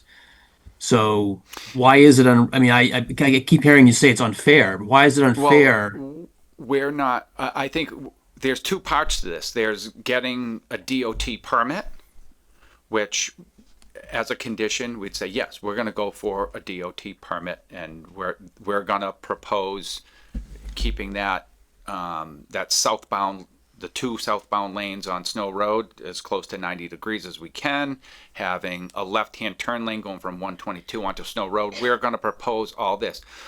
Could that get tweaked or modified by DOT as part of their criteria? Absolutely. Do I think that they would say, no, don't change Snow Road at all? I don't see that happening as a practical matter. But at the end of the day, that's their road. They're going to tell us how we have a curb cut on that road. Then on top of that, secondary to that is the timing of if we have to move a pole and have the construction done, there could be delays because of the power company on moving poles, because we heard from Amarello that happens all the time. We're going to try to avoid that by trying to leave a large enough island so that that pole can stay. And I think that would help in terms of, in our own mind, timing wise and procedurally, to get it done. That would be the biggest construction delay. But So if DOT doesn't like the island, or the fire department doesn't like the island, and we have to move that pole, and we have buildings up, and that's a significant hardship upon us, the applicant, that's not brought on by anything that we did. We did everything in good faith, so that's why I think that it's. But isn't it a hardship on the town to have this increased traffic in an intersection that isn't capable? Well, I think maybe it could be instead of a first occupancy, which, I mean, construction schedule wise, would be over, call it a year and a half away. There's the construction, then there's getting, tenants in there and getting people living there. Maybe it could be a timing thing, which would be, instead of the first occupancy, we could have more flexibility on that, knowing that we could have delays because of whatever, the power company or whom else. Why wouldn't you base your timing around the intersection improvements? Right. Instead of building something that you may not be able to put residents in. If we could control the DOT and the Eversource. But you're basically asking the town to absorb all the risk that it doesn't happen. I think it will happen. It's just a matter of construction. But you just said you don't know it's out of your control. Right. You know Well, in terms of the timing of putting DOT aside, so we get our permits from DOT. However, they want us to tweak whatever our design is. We're going to push to having it as close to 90 degrees as possible. We get that permit. I'm just playing it out. Now we get our permit. Now we go to build it, the intersection, and now and we have our permits. We're gonna have it funded, but there's delays with the power company saying, by the time, I don't know, we're busy, we have a million things going on, we're not going to be able to do it. We'll have the money in place to do it. It's just a matter of how quickly can it get done. I know you have a huge project in town, right, going on, the UPS expansion, and they did it the exact same way in Shrewsbury and in Grafton both. They funded both ends of it, and they walked away. They didn't permit that thing and say, you can't get occupancy of that building. You're going to build this. It's probably like a $150 million building. You're going to build this $150 million building, but you can't occupy it till all this work is done. The intersection, they didn't do that. They didn't do that. That's so unfair to the applicant, no matter who the applicant is, and you're putting a substantial hardship on whoever that applicant is. Well, you wouldn't have to build a building. Nobody has to do anything. You could do the work first, but That's what I was gonna yeah, suggest. exactly. I mean, don't start building until you're doing the work. And Is that what you told UPS? I don't believe UPS came to this board, so They came to That was somebody. planning board. They came to somebody. So Dan, in my mind, Dan, I don't think they can do anything without at least having some amount of approval from DOT. right? And I assume that there's gotta be some sort of a DOT permit or something that we can put a stake in the ground and say, nothing happens until this permit or whatever it is. Is that a safe assumption that there is such a thing that we can kind of put a stake in the ground for? Yeah, they need a highway access permit from DOT to do this work. I mean, Jeff probably can tell you more about that than I Okay, can, but right. it just seems like to me that I don't think a building permit should be issued until this intersection has been approved. I agree.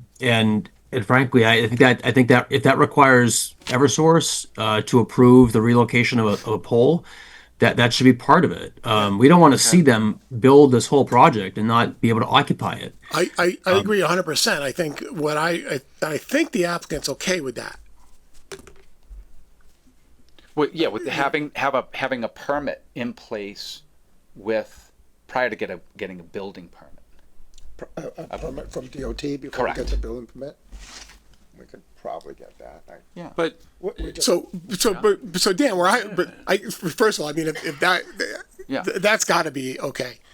But in my mind, what I was saying was this thing should be built before there's occupancy, and I still feel that way. And what I want to avoid is that at some point while this thing's being built out, either they've hit a threshold and now they can't occupy anymore, and oh my God, we're half constructed and now we're being held up because of, for whatever reason, and that puts, as Mr. Waller was saying, that kind of throws the burden and the risk back on the town.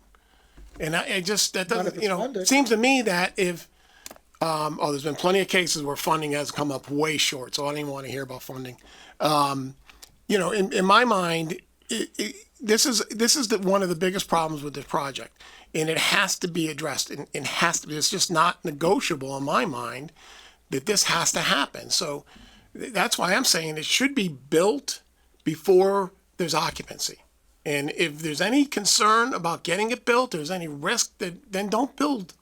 It's simple as that. yeah, the applicant would be in control of the timing Everything. of that other work. So you can either choose to, start the construction of the property ahead of the intersection being done, but I don't you'd be sitting on it waiting for this work to be done. I don't think we could get bank funding if it was contingent upon the DOT. Okay, then maybe the project's not buildable, but I think that's the condition we're heading in. But I think we need to move on to I'd like to probably start with Draves and your letter. You don't have anything else new to present? No. Then let's go on. Just my opinion on 1 second. Yeah. I would prefer myself to see the intersection rebuilt before a building permit is issued, for the basic reason, you're saying occupancy, you're being kind. They get 40 units up or 100 units up, Yeah. and we hold them off, and they go in front of the state gives them occupancy, then what do we do? Yeah. Can that happen, Dan? Potentially. If they build the project and the state doesn't give approval, No, if the intersection didn't get done and they had units ready to occupy and we wouldn't let them get occupancy, could they go to the state for occupancy? Housing Appeals Committee? Yes. Probably not because we are in safe harbor, and so that this has we're in a status that our decision is consistent with local needs, no matter what. So it's if you put a condition on your permit that occupancy permits cannot be granted until the intersection is constructed, the applicant can't appeal that. Ever? Yeah. Oh. I mean, this is 2 or 3 years down the road. With all due respect to Dan, I wouldn't want to take a chance.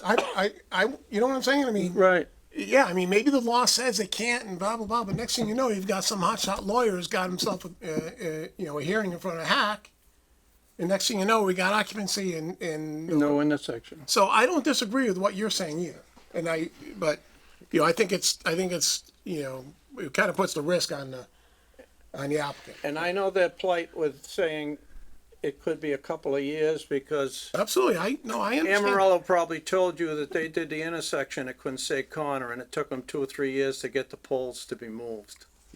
I'm not sure which location it Well, was, that's but one of them, because I was on selectmen at the time, and, they couldn't finish the project, and it wasn't their fault, but right. we all had to So- live with it. All right, let's move on. Yeah, It's and getting we'll late. think about, maybe we'll think about putting some, whether, some way that we can navigate our way through this, so we'll think about that as well. Jeff. Yep. You're on. Thank you, Mr. Chairman. For the record, Jeff Walsh, Graves Engineering, peer reviewer for the Zoning Board of Appeals. Mr. Chairman, I'd like to start and give a few of my own comments on this particular matter before I get deeper into my letter. Having heard a lot of testimony at the last public hearing I was at about the angle and the difficulty with sight lines, it was my intention to look and be able to report to this board whether it was physically possible to create a nearly perpendicular intersection. I'm not advocating for or against this. I wanted to start the communication with both this board and with the applicant's team to see if it's physically possible, because before I looked into this, my feeling was that the more you try to get closer to perpendicular on that intersection, the steeper the approach will be down Snow Road to the intersection. The grades are already challenging to begin with. So again, having heard also that the housing authority may be willing to entertain encroachment onto their land before discussion started, I just want to see, is it physically possible, or would I be reporting to you tonight it's too steep, it doesn't make sense, you're stuck with the alignment? My take on that was that it appears to be at a conceptual level, and I worked with the town's GIS, it's got 2-foot contours, and it shows the building, the housing authority building. Certainly, there's a lot of encroachment onto the property, more so than what was originally proposed. But on the other hand, it gets 80-degree alignment at the intersection, whereas the existing alignment is 51%. Huge difference, in my opinion. And the grades looked doable. And knowing that the big challenge was the pole, by all means, I tried to work around making the pole. The sketches that I'm going to provide everyone before I leave tonight has two things. One, the enter lane onto Snow Road and the two lanes exiting from Snow Road are all put onto the side of the pole closest to the housing authority property. That was my first take at it, to look at existing conditions. I applied grades to that. My second concept, which is now concept one, which I like better, has the two lanes coming out and the enter lane where the road is now. So it makes use of the existing pavement. What I didn't show on concept one is I didn't take the two lanes coming out and shift them over one lane width to get them farther away from the housing authority property, of the housing authority buildings. I just didn't take the time to reschedule it. Not that it would have been overly time consuming, but I got the answer I needed, so I didn't want to belabor the point. So that, in my opinion, the intersection alignment is critical. In my opinion, if this board issues a comprehensive permit, that is probably the approval that DOT needs to entertain an access permit application. And it sounds to me like design wouldn't take too long. So shortly after a comprehensive permit application, permit is issued and appeal periods go by, applications might be able to go to Mass DOT and the utility pole companies to get through the permitting part. Can it or can't it be done? And if it is permitted by those two boards, entities, then it becomes a timing thing, and we've had enough discussion about that. Moving on, before I dig deep in my letter on the details, and quite frankly, excuse me, the plans come a long way. The concerns I had with the northern abutters have been addressed, whereby runoff will continue to flow off of their property onto the subject property. In the case of the two properties, 18 and 18 and a half, I believe, the water's gonna come into a swale and go to the proposed on-site stormwater basin. To the properties farther to the back, the water's gonna come onto the property of 14 Snow Road, run through a swale and go around the stormwater basin and go down to the wetland. That's been addressed, I'm satisfied with that. with respect to the site being in the Water Supply Protection Overlay District, I looked at the treatment of stormwater. I'm satisfied with that, so long as we can just nail down how liquids are dealt with out of the waste compactor. As far as volume goes, the 2 and 10-year storms, there wasn't much runoff to begin with, so there can't be much reduction. But in the 25 and 100-year storms, when there was a little more runoff generated from the site, they have reductions in volumes of runoff, not rates, not peak rates, but volumes of runoff. Hence, they're infiltrating more water theoretically than what's occurring now. And the plans were revised to have 4, I believe, maybe 5, but I think 4 stormwater, subsurface stormwater systems scattered throughout the site and the 1 open basin. To Peter's point, he asked about whether there's 1 subsurface system between 2 buildings. Only one of those buildings goes to that underground stormwater system.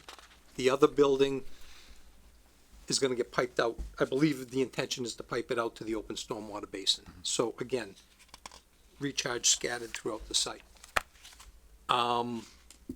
Another issue that I had brought up earlier on, the low depression at the northwest corner of the property where runoff comes from 18 and 18 and a half.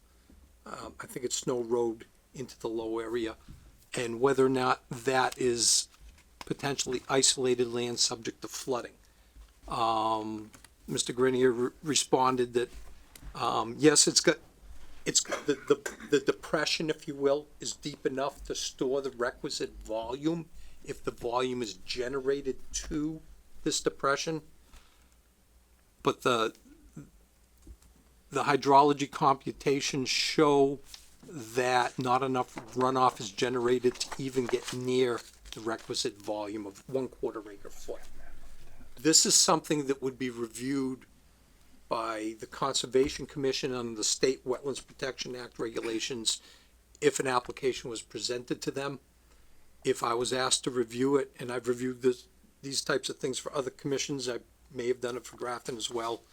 I'm not seeing anything in the hydrology computations that suggest that it's going to generate enough runoff to store the 1/4 acre foot over an average of a half a foot deep over 1/4 acre foot of volume. The point is, that's one way to do it, and you use that method if there is absent any physical evidence, whether it's high water staining, people testifying that they've seen a certain amount of volumes.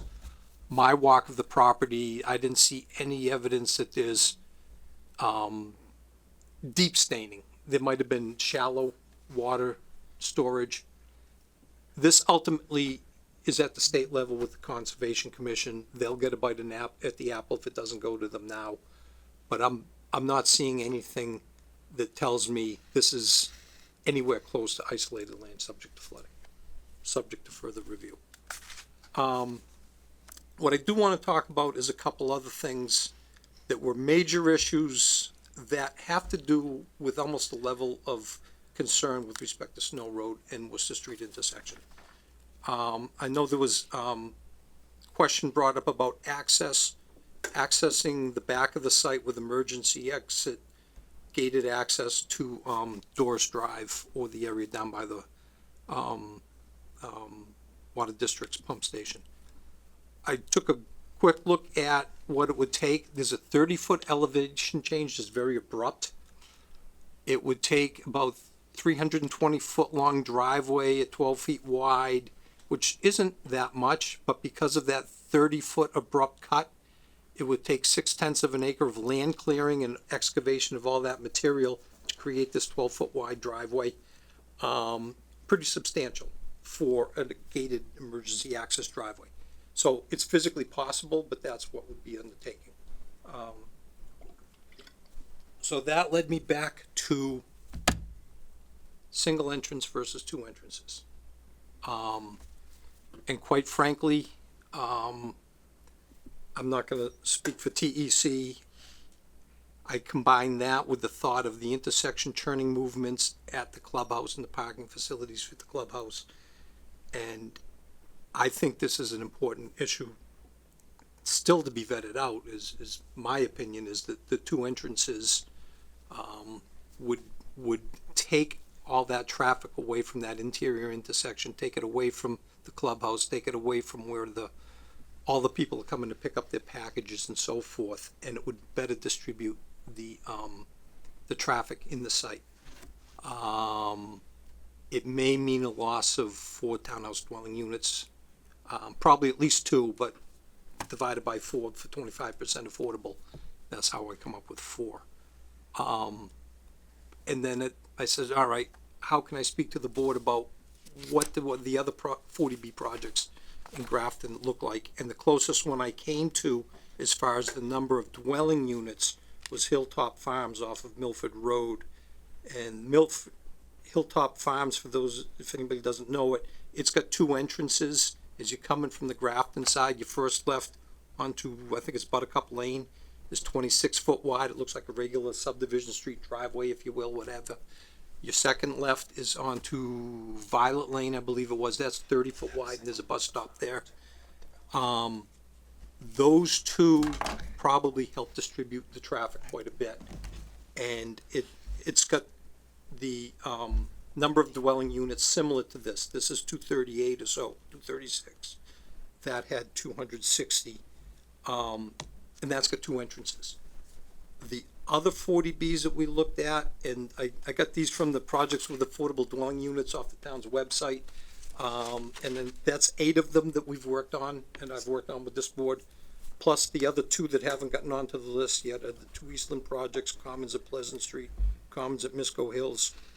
Most of those projects are in the areas of about 100, 152 in case for Misco Hills up on Upper Street. Those have single entrances, but my point is a single entrance for about half the number of dwelling units. These are facts I'm trying to share with the board. And again, that brings me back to my personal thought is that 2 entrances give you the redundant access, and eliminates even thought of going down to the housing water district property, and just takes away that turning maneuvering problem or concern near the clubhouse. Those are the big issues I wanted to share with the board. Anything else in my letter is basically, Mr. Chairman, members of the board, things that we could talk about now, but there's such level of details, they could be addressed on construction plans if the project were permitted. I'd be glad to walk through those at least quickly to highlight the comments if you'd like me to. I could, or we could. Yeah, I mean, if it's routine stuff, then it probably isn't necessarily that need. It's routine things. It's such as the drainage pipe size and calcs have yet to come through. That's not going to make or break how many dwelling units and the layout of the intersections and so forth. Things like soil testing to demonstrate the soils are conducive to infiltration. I've got a good feeling we're going to find sands and gravels and deep groundwater. So again, that doesn't come back to in my opinion, it doesn't come back to the feasibility of the infiltration being proposed on the site now or the stormwater management system.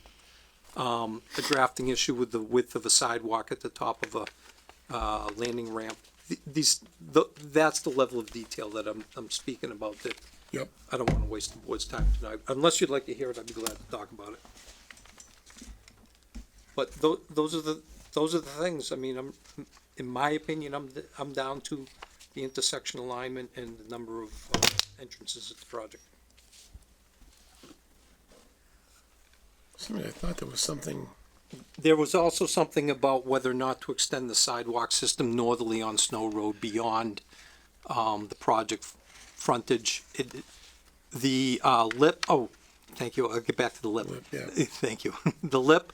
The documents I saw in the lip brought the sidewalk along Snow Road up to the entrance, the vehicle entrance of the project. The plans have since been revised to bring the sidewalk all the way to the northern property line of the project. And back to the lip, Mr. Chairman, sorry, I was specifically asked by the board to look at the consistency of the sidewalk location along Snow Road with the lip, and it is consistent from what I interpreted on the plans. So just to be clear, then, you know, I think this is the right drawing that happens to be conveniently right here. So the sidewalk is actually gonna go from the project side of Snow Road, so that's what, the southerly side of Snow Road? Or easterly side of Snow Road? Then it's gonna cross Snow Road with a crosswalk to a sidewalk that's on the opposite side of Snow Road. And then, is it another crosswalk to get back towards CVS, et cetera? It's existing. Yeah, that's existing. And that is consistent with what was presented in the lip. Yes, that Okay. was. If we were, I'm gonna look at it from a different direction, starting at Worcester Street, at the if we were to walk along Snow Road, starting at Worcester Street, today there's a sidewalk on both sides of Snow Road. Up to the Southern Maxwell Drive intersection, the first driveway to the Housing Authority project. At that point, the sidewalk on the right side of the street ends. Yep. There's a crosswalk there. I suspect those were built probably as part of the CVS, the Stop and Shop. Sure. There is a crosswalk there across Snow Road to Maxwell Drive and its sidewalk system through the Housing Authority project. Yep.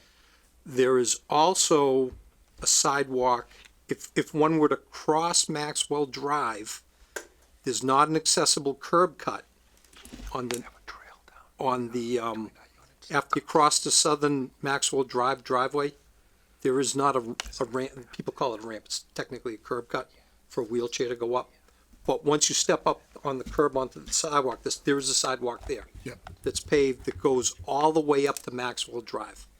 Those were all shown in the lip. Okay. And then what the applicant is proposing is a new accessible curb cut at Maxwell Drive so pedestrians can cross Snow Road again to get back to the east side of Snow Road.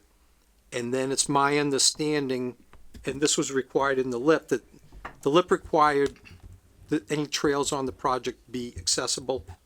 If we were to apply that to the sidewalk system along the front of the townhouses, then it would allow both the people, residents of the project and the general public to use that sidewalk system northerly along Snow Road all the way to the northern property line of of the project.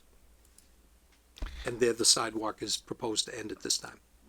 And just in furtherance of that, we didn't knock on any doors, but we put a letter in the mailboxes of everybody on, I'll say, our side of the street, going from the two residences that are between us and the plaza, and then going all the other way to north to Christmas Tree, and saying because the right of way is the edge of pavement on Snow Road is a few feet off of the right of way, so we would need some room to be able to construct a sidewalk and maybe a little. For the most part, it's pretty flat, but we would need some room to, do some grading, install a sidewalk and a curb.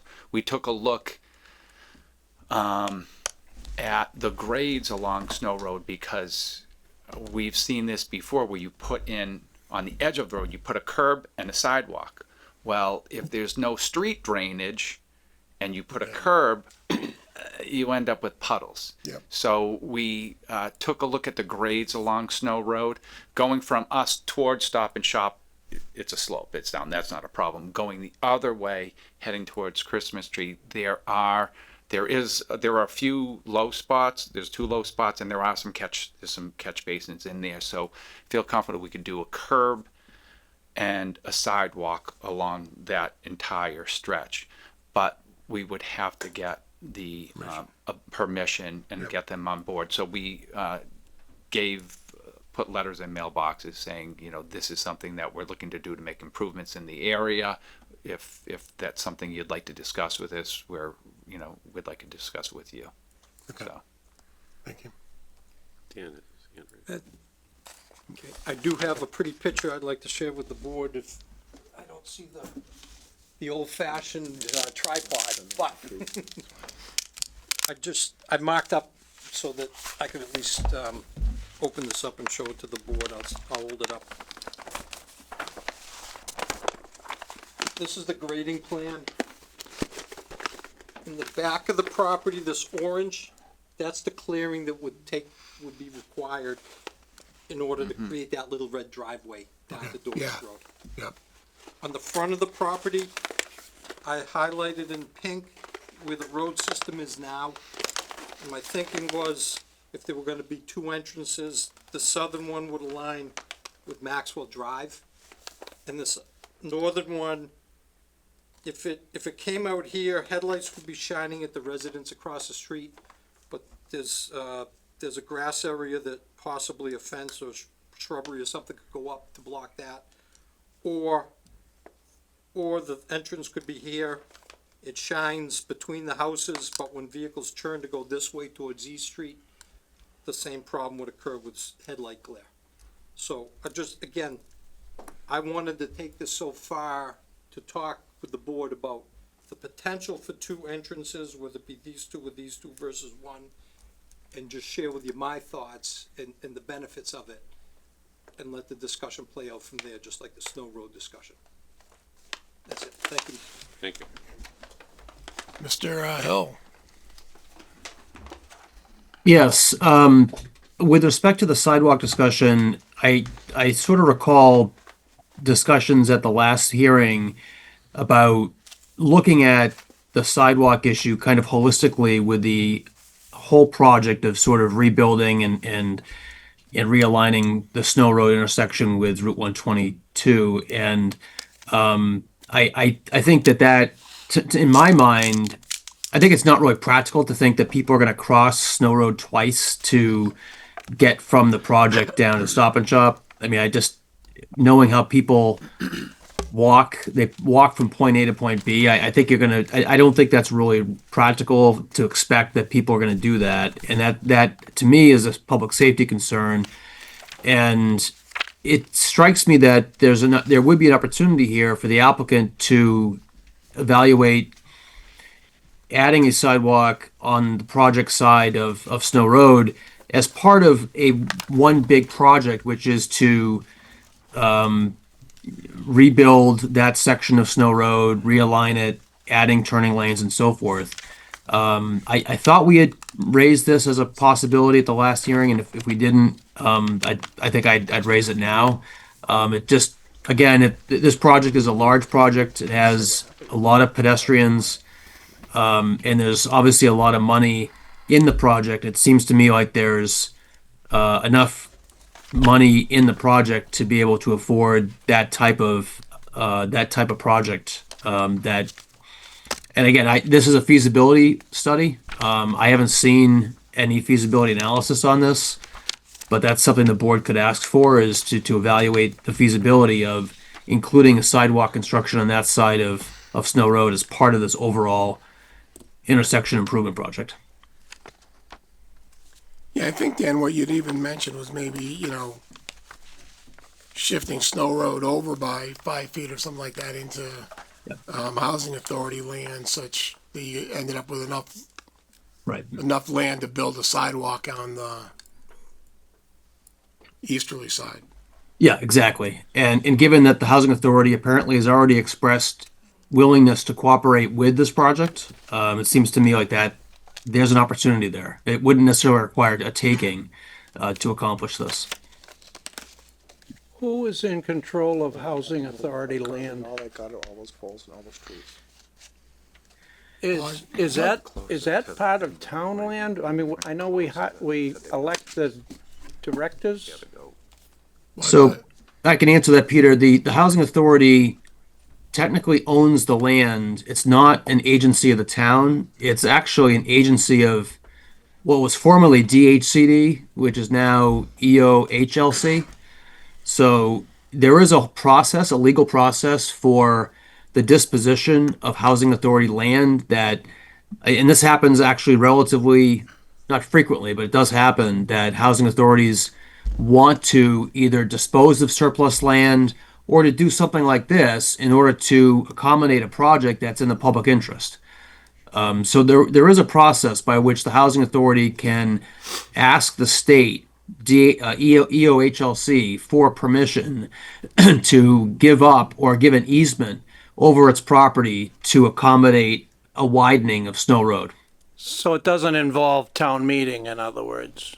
No. Nothing to do with the government of Grafton? Not that I'm aware of. Okay. I've done this a few times, and unless there's some unique title issue, no, usually it's just between the housing authority and the state agency. Okay, any other questions or issues for Jeff? Then, Mr. Chairman, oh, yeah, I'm sorry. just quickly on the soil testing, is there any reason that that seemed like a pretty popular response? So it seems like it's, even if it's not a major concern, it's holding up a number of responses. Any reason that can't be done now? No, it can be done. Okay. It can be done. And just so, in furtherance of what Jeff said, looking at the soil maps, the USDA soil maps, it has that characterized as all sand and gravel. So, and looking at the area, it's all sand and gravel. So it's just a matter of weaving your way through the woods and the trees to get to that back corner. So, now what can be done? And we talked about scheduling that because that's. Isn't that usually done by now in the process? It can be done anytime. It depends on, I mean, this area, we're so confident because there's a 30-foot cut there, we can see what's there. But yeah, we need to schedule and do it. It's time. And I might share, historically, there's been earth removal all around this site. My read on the topography on the Water District side is there was earth removal there. There was probably earth removal before the Mart, which was replaced by Stop and Shop. There certainly was over at Dolphiny, just a little farther to the north of Stowe Road, the Dolphiny pit, that made concrete for decades. And they still are. Only they import their aggregate now. Yeah. But nevertheless, it does have to be done. And it's time to do it now. Any other comments or questions on the board? I could say that I've known Jeff Walsh a long time. I have a lot of respect for him, but I agree with almost everything he says. I don't like those intersections. I don't like those intersections. I think, the aesthetics of that project, when you come in and we do this drop dead gorgeous landscaping, and when you come into this project, and we've done every one of our other projects like that, it's so much more attractive, and we feel like it's so much we can control, much more control. We have cameras on all of our projects where we camera people coming in and out too, just for the security of the residents. We really love those one entrance, the boulevard, and when we put a cobblestone strip in the middle, and we put trees and we landscape it up. And if you look at any of our projects, I did the ones that came with the number of projects came with the trash compactors, and I looked at the size of those projects and whether they had singular entrance. And every one of them had one single. Yeah, the other things, as long as you brought up the trash compactor, there was a concern about the fluid on the trash compactor, and there is a reservoir on the bottom of the trash compactor that's sealed, that is opened up only upon when it arrives at the disposal site.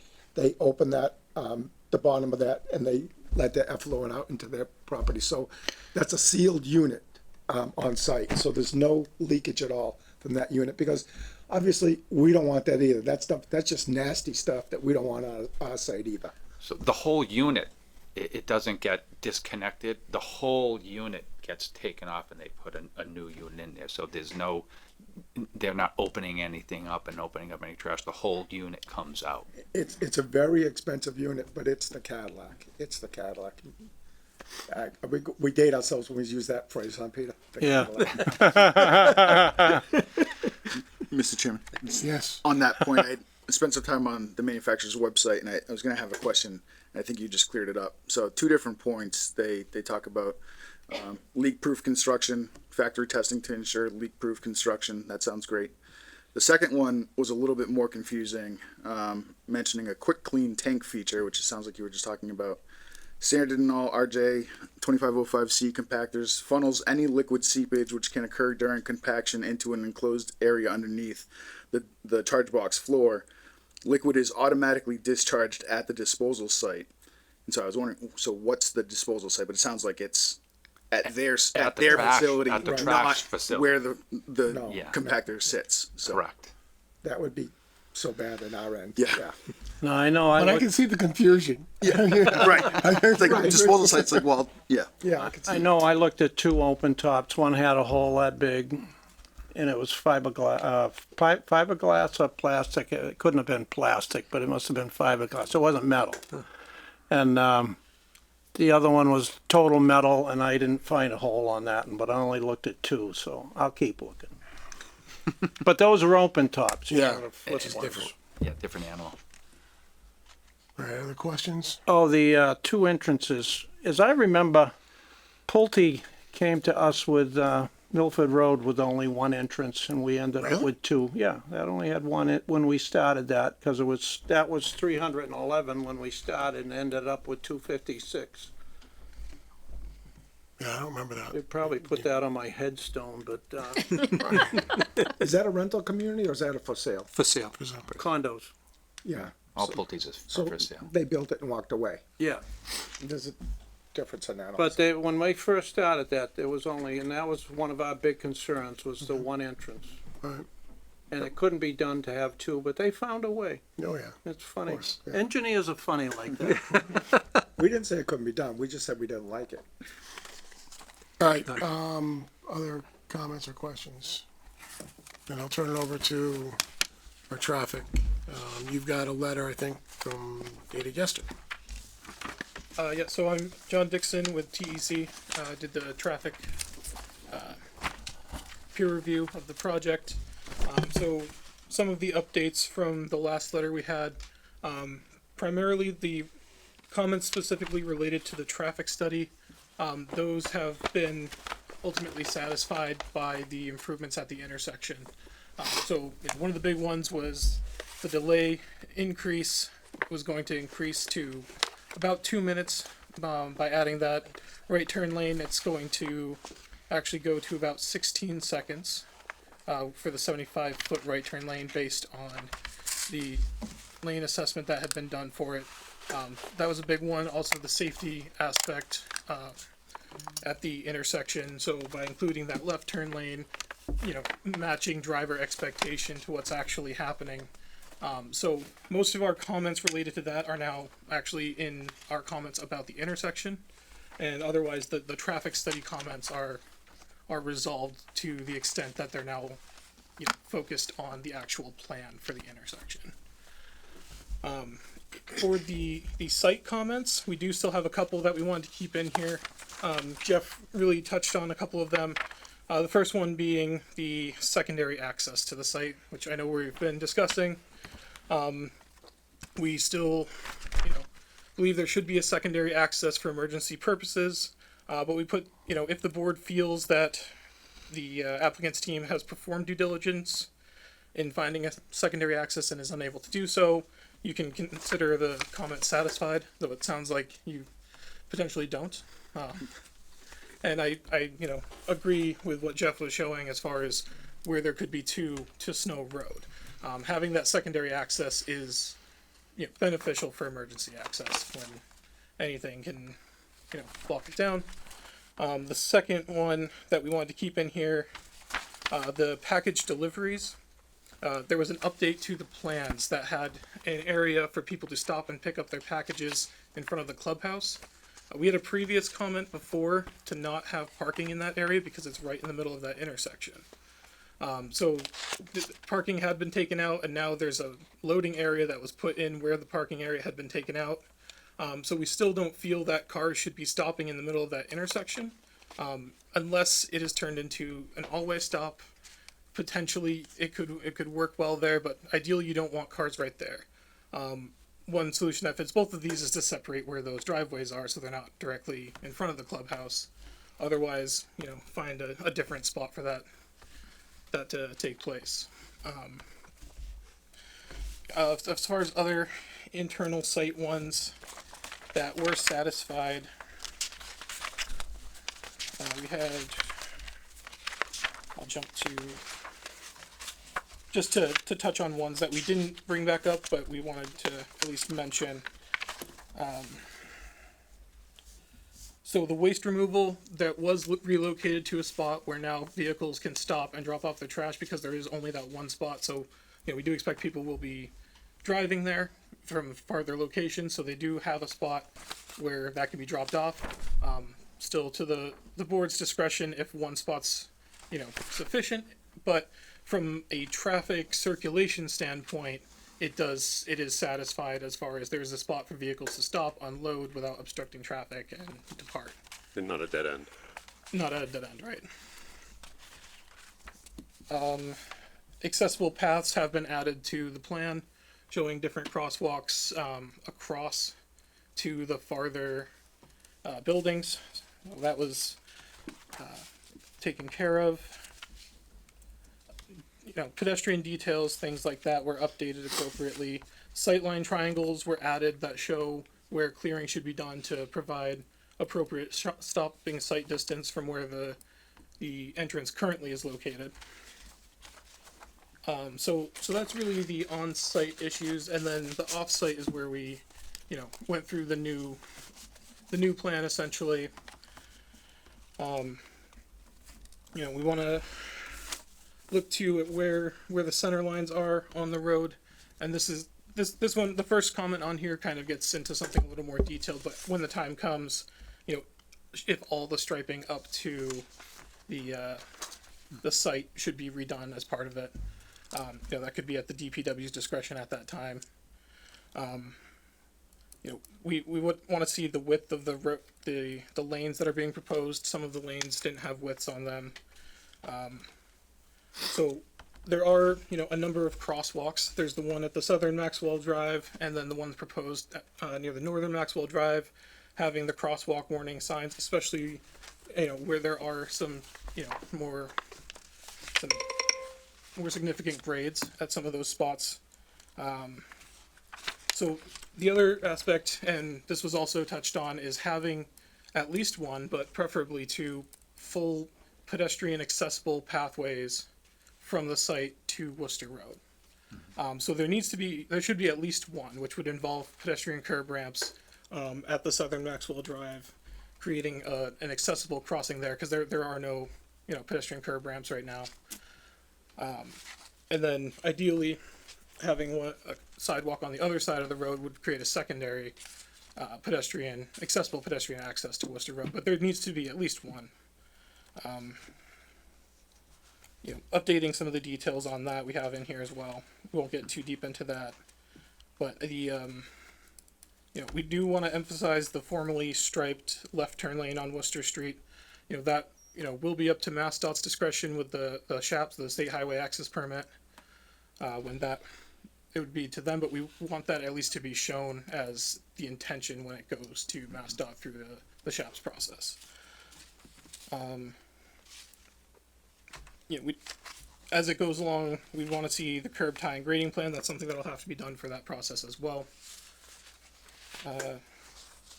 The sight lines at the intersection. So I think we'd step back for a second. There's essentially three versions of the intersection. There's the one that was provided several weeks ago, another one more recent, and then the one from Jeff today.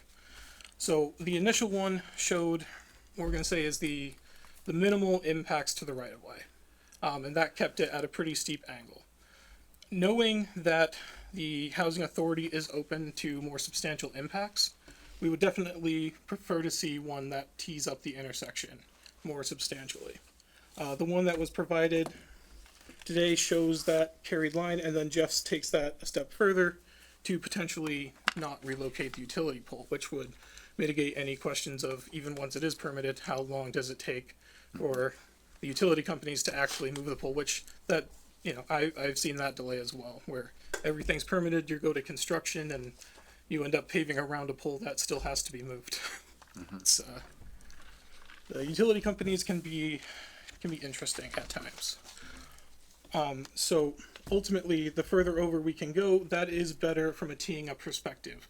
The one thing we want to watch for there is as you're getting closer to the buildings at the housing authority, you need to look at your roadside activity, your roadside clearances and site distances. So as you're coming around, I don't think from this sketch that the building would cause a site distance obstruction for the curve leading to the approach, but it is something that would need to be checked.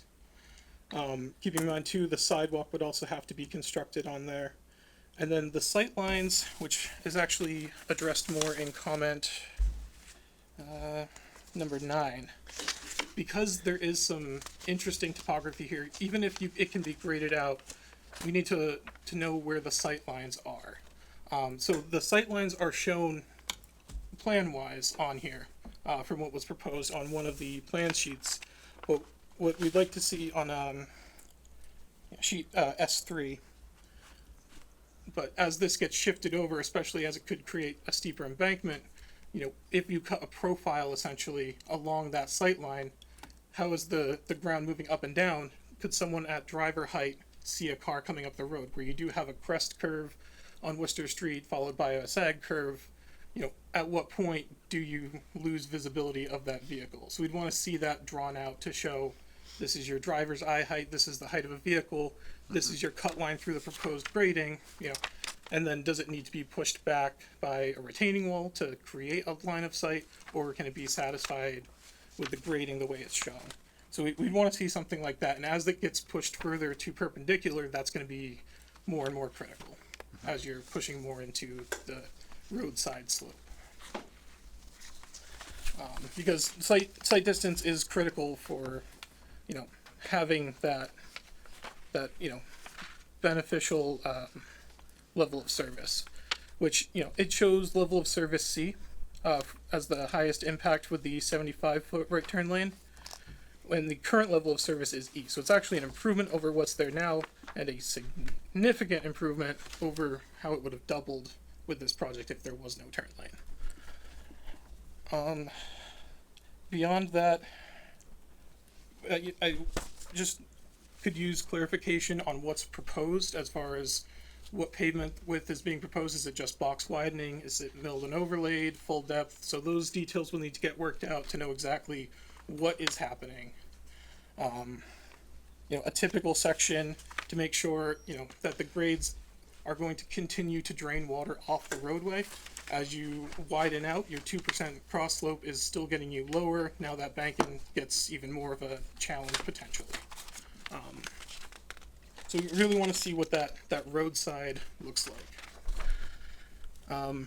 We did mention the minimum taper length of 100 feet. I don't think it would make it that awkward. It would just bring in the curb line on the southern side of Maxwell Drive. You don't have to necessarily show tapered dots going through there, but you could still bring that curb line out a little bit more, so it's less of a sharp angle to go into those lanes. And then just the proposed pavement section was the last note on here. It had a 1.5 inch top course and a 2.5 inch binder course over a 12-inch gravel subbase. That's, from our perspective, reasonable, but we wanted to confirm that with the Grafton DPW that would meet any local requirements for a pavement structure. I could tell the board that in subdivision rules and regs, it's 12 inches of gravel, 2.75 inches of binder, an inch and a half of top. I don't know if highway department has a more stringent specification. In the subdivision rules and regs for major roads, which Snow Road would not apply, it would be thicker, even thicker than that. I think 18 inches of gravel and 2 courses of binder, but nevertheless, the secondary roads and subdivision rules and regs. Yeah. Yep. Snow Road is classified as a local road, so that's the lowest volume classification that the state has for classifying roads. Yeah, for anything that would be a collector arterial, we'd have 3 courses of HMA over 12 inches of gravel typically. You'd have a 4-inch base with various intermediate and top courses. So where it's a local road, we just want to verify that with the DPW. What about the speed data collection? So the speed data collection wasn't done, but what they did is they extended the clear sight zones to accommodate what we think is a reasonable speed. So they increased that for a 35 mile per hour area, which we see as reasonable. And we did do a speed study, and he's putting that information together in an addendum, but it mirrors the 35 for the speed. The speeds out there heading north on Snow Road, coming from 122 up, were when he did the 85th percentile, it jumped it up. But on rough numbers, people were going, the posted speed limit's 30 out there. When they're heading north, they're going up the hill, and they were going around, on average, just from rough numbers, not getting into, like, say, the median or the mid, people going like 22 miles an hour once they were getting up. And this was looking from where the entrance to the project is proposed right now. Heading the other way, they were around 28, 29. There were a couple guys moving. They were going like 38 miles an hour heading south. But on average, they were just under the speed limit for the most part. And you're saying that that's the average, through the chair, But that's the average speed? Or that was just looking at the raw data with the speeds when they get translated.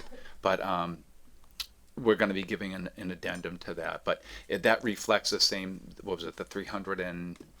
So, 85th percentile is what we would look for the speeds. No, and well, if that's what you under said 35, for the distance, it was 300 and... Yeah. What you just stated. I didn't say specifically, it's on here though, if I can pull that up. That's in one of the older letters. It was 300 and I forget the number, but it basically came out to that. 390. Yeah, it was 390 going at, and that was around like a 35 mile an hour. So I think with it correlated with that, but we're putting a letter together with that will just document that. Okay.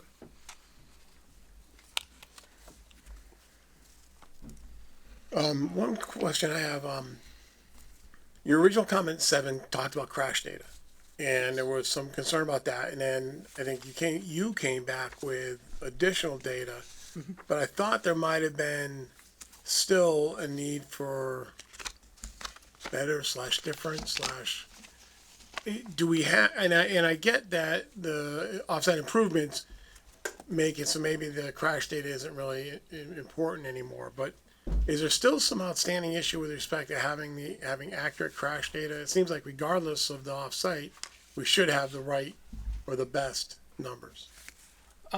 It doesn't hurt to have the offsite mitigation, formalizing that left turn lane. We're still, putting in here, I think I might have skipped over that one, but having a do not block the box, having those improved, sight distances off the road, that, in our opinion, would mitigate the crashes. But let's just say they come back and say, you know what, we can't do it. Well, that would be a concern still then, yeah. So my question is, do we have the correct crash data or the best crash data? I thought there was an outstanding issue with respect to crash data that we didn't have. Yeah. So do we have the right data or the best data, or is there an outstanding issue with the data? The data that I put into the second letter. Right, I saw that. That's as good as it gets? This is generally considered acceptable. You can go through the police department to get more specific details. Okay. Yep. All right. And I thought actually we may have asked for that. So why don't we do that? Yeah, we should. Mr. Chairman. I think that's still an outstanding issue. Yeah. Oh, there's the... Dan? No, I think Yeah, that's Ali. We had asked for this Dan. at least twice, asking for the applicant to provide the crash data from the Grafton Police Department. John, I think that should still be an open issue on your letter. Okay.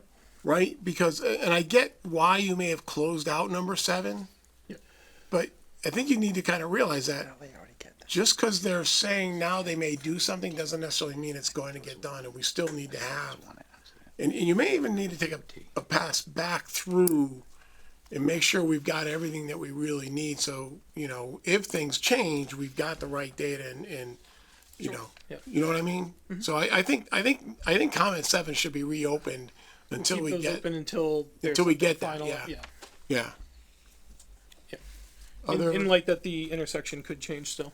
Exactly. And so we want to make sure we have the right data, right, to make decisions, help us make decisions.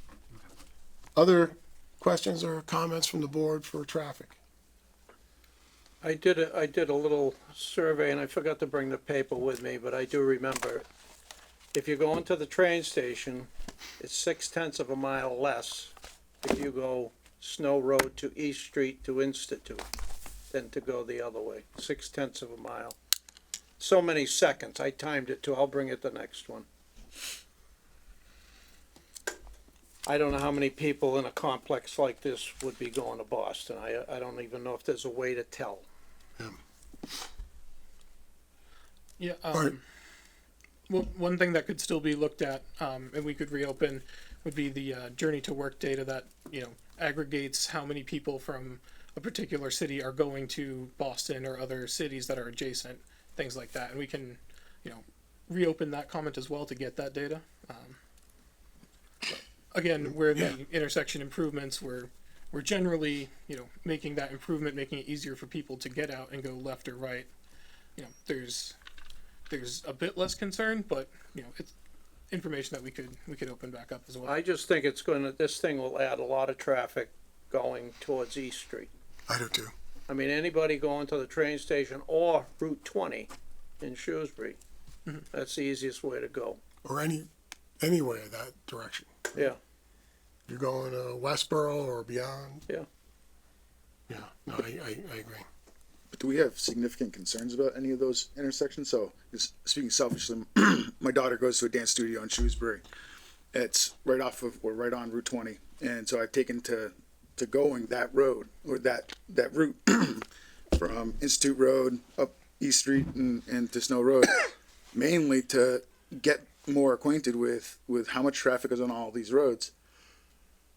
I'm never more than 1 or 2 cars at that Snow Road East Street intersection. I don't really have any concerns there. We're really anywhere north of the project site. But I don't know if I'm alone. If anybody else has concerns going that way. Anecdotally, I would agree with that. You know, I'm up in that area quite a bit. I know Pulte had to do a lot of construction on widening Institute. Yeah. They did. I can Quite a speak bit. to that.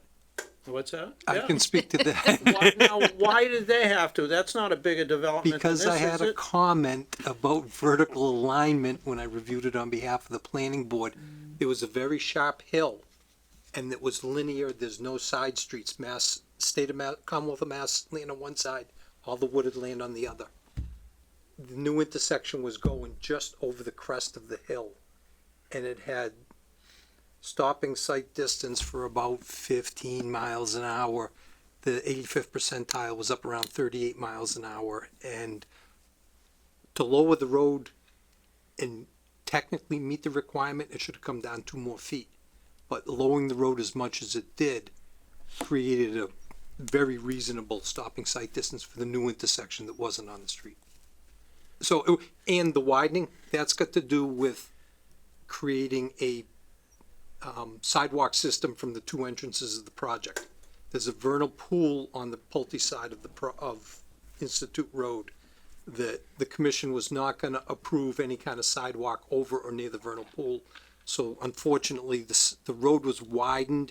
It's got gore lines, those rumble strips, so that it's got a sidewalk system that comes out of one place. It's a real sidewalk. Then it crosses over to a lane that's marked off and gored, and then it crosses back again. But that's the history. I just want you to know it's different than this particular project, and it had to do with vertical alignment. Okay. I mean, the only thing that bothers me with Snow Road is right at the tracks. It's only 19 feet wide, the pavement. Yep. All right, other comments or questions? Anyone in the audience want to say anything? Do you have anyone online? No. Okay. You know, I think. Huh? Oh, Bill Yeoman's just raised his hand. Go ahead, Bill. Unmute yourself. Good evening, Board. Am I heard clearly? Yes. Go ahead, Bill. I just have a question, Mr. Chair. Is the public hearing going to end this evening? I don't think so. Okay, then I'll hold my comments to the next meeting. Thank you. Thank you. So for nobody else, right? No. So at this point, we need to get, I think we have a proposal for the architectural design review. We do. They have not signed and returned the contract yet. Okay. I emailed it to them on Monday. Is there an issue there, or? We look at that proposal and it's got such a broad scope, and a lot of that is leading into to getting us to do the lead type project, and this is not that type of project at all. So Do what type of project? lead, what is it called? Like energy efficiency? Yeah. Yeah. LEED certified? Lead certified, right? And that's another whole completely different animal from what we're building, and you go that and you go with the tax credits and specific designs and solar. You know, I don't really know that much about it, honestly. I know that we don't do that. I also looked at some of the other designs and some of the other projects that have been built in town and some that's not been built in town. And I look at our site, our design of our buildings, our layouts, everything. You know, we have what we believe is a superior design to start with. So we don't understand why we're being asked to have our project being reviewed, but we believe we have a superior design to what's already been built in town. So and what's already been approved. then wouldn't it just be rubber stamped? Well, consultant. It should be a rubber stamp, but he's allocating 72 hours for reviewing this project. That's a lot of reviewing. At least 60. Upwards of 60. Mr. Hill? Dan? Yeah, I think there's a misconception here of what Cliff's scope is. It's not to review the architecture of the buildings. It was a site design review. And the board discussed this at the last meeting that, you know, Cliff's value add to this is his experience and qualifications in reviewing the overall site design, the design of the structures in relation to the driveways and the parking areas, to the public realm of Snow Road and so forth. So it's more of a it's not a question of whether your buildings look pretty. It's much bigger than that, and it's similar to what he was doing for us in the Prentice Place project. There's one item out of 14, I think, or 15 that talks about the lead stuff. I mean, if we strike item M, does that make it more satisfactory? I still think I still think we're beating this thing to death with. Yeah, exactly. Yeah. And that's our job. That's our job. I mean, we have a responsibility to the entire town of Grafton to beat this thing to death. And I applaud you for that. And you know what my job is? My job is to provide the best product for the best price Okay. I mean, so we need help understanding whether this really is the greatest design as you propose that it is. And this is our peer review. I mean, if you're saying you're not gonna fund this peer review, not gonna agree to it, then say that, and we'll go from there. But I get it. If you don't want to get into the lead stuff, fine. Then what I would like to have done is had a proposal say, we're happy with this, strike M, or you don't want to do it at all. Let's decide what we're doing and move on. Well, all right, well, that's fair. That's fair. We'll go back and look at it and see what we think is inappropriate. I personally think the whole thing, but that's unfair on my part too. So I'll go back and go through it line by line. But okay. Again, Well, I think we're at the point where we kind of need that. Is a more detailed design of that intersection, is that coming next, or? Okay, so we need to get that. You wanna see it? Well, are we going with that last design with the hole in the middle? Well, we'll look at it and Well, that was suggested, but I don't know. yeah, we're gonna look at You it. you guys like that design better yourself? We'd like to hear your comments on it. We heard Jeff's. Yeah, that's fair. I don't think any of us actually commented on it. I just wanted to let you know whether or not it was even physically possible Yeah, for you like to I said, even I ask got- her to look at it. That's where I went. do. Right? So what I've said from the start is we need to fix that intersection. You know, whatever that means, right? And if that's does it, and our peer review seems to indicate it done, I'm okay with that. Sure. The pole in the center. Well, I'd rather not. Subject to the fire department to start with. Yeah. And I suspect DOT's not going to be happy with it either. But you know, let's go with it. I don't know. Anybody else have any concerns about that or It like doesn't it? bother me. No, of the options we've seen, I like Jeff's suggestion the best so far. Yeah. Okay. Yeah, I probably do. And I'd just like to share with the board that putting the pole in the middle, that did two things. One, it saved the biggest pain in the butt of the whole Understood. project. But more importantly, two, it provides a refuge for pedestrians using the sidewalk along Worcester Street. They only have to cross a maximum of 2 lanes before they get refuge, then they can cross the other lane of traffic. So versus having to enter the traveled way and then pass 3 lanes of traffic. Yep. If I may, the other aspect of that, you know, as much as we want to keep the pedestrian crossings as short as possible from a fire access standpoint, you do have right now the width of the entire road on that side of the pole already as road. So it's a matter of how much you're shrinking it. So there should be a way for a fire truck to get in there now, and as long as they keep sufficient width, there Right. should be a way for a fire truck to still get in there. Yep. Right. No, that's a good point.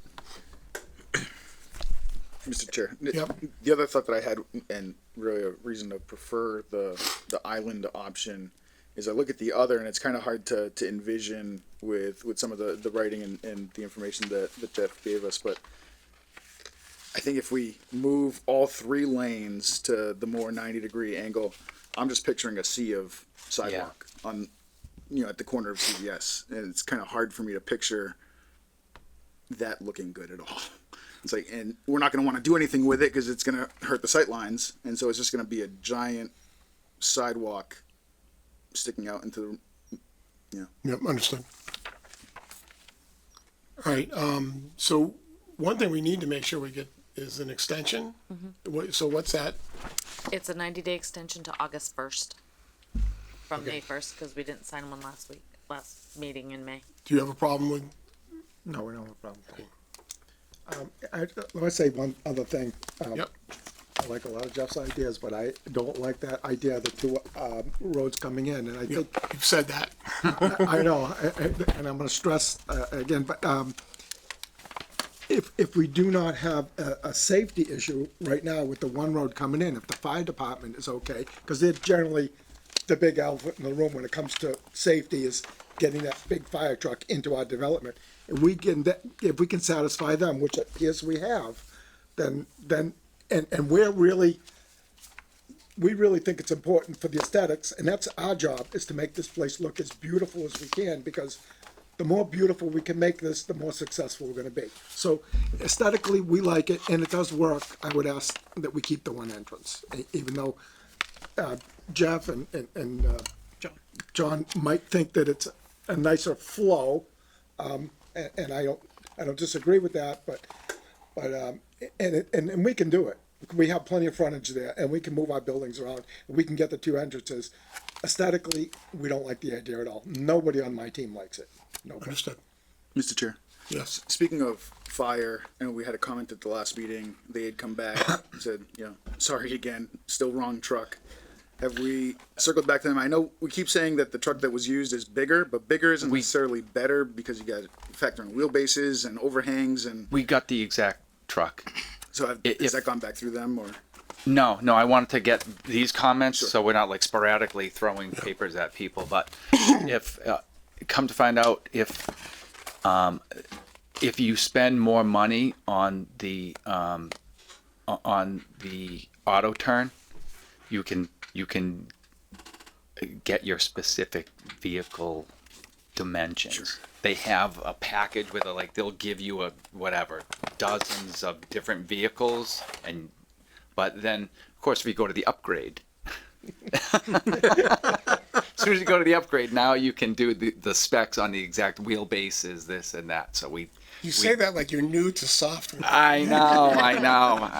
I'm of the mind if it's not broke, don't fix it. Right.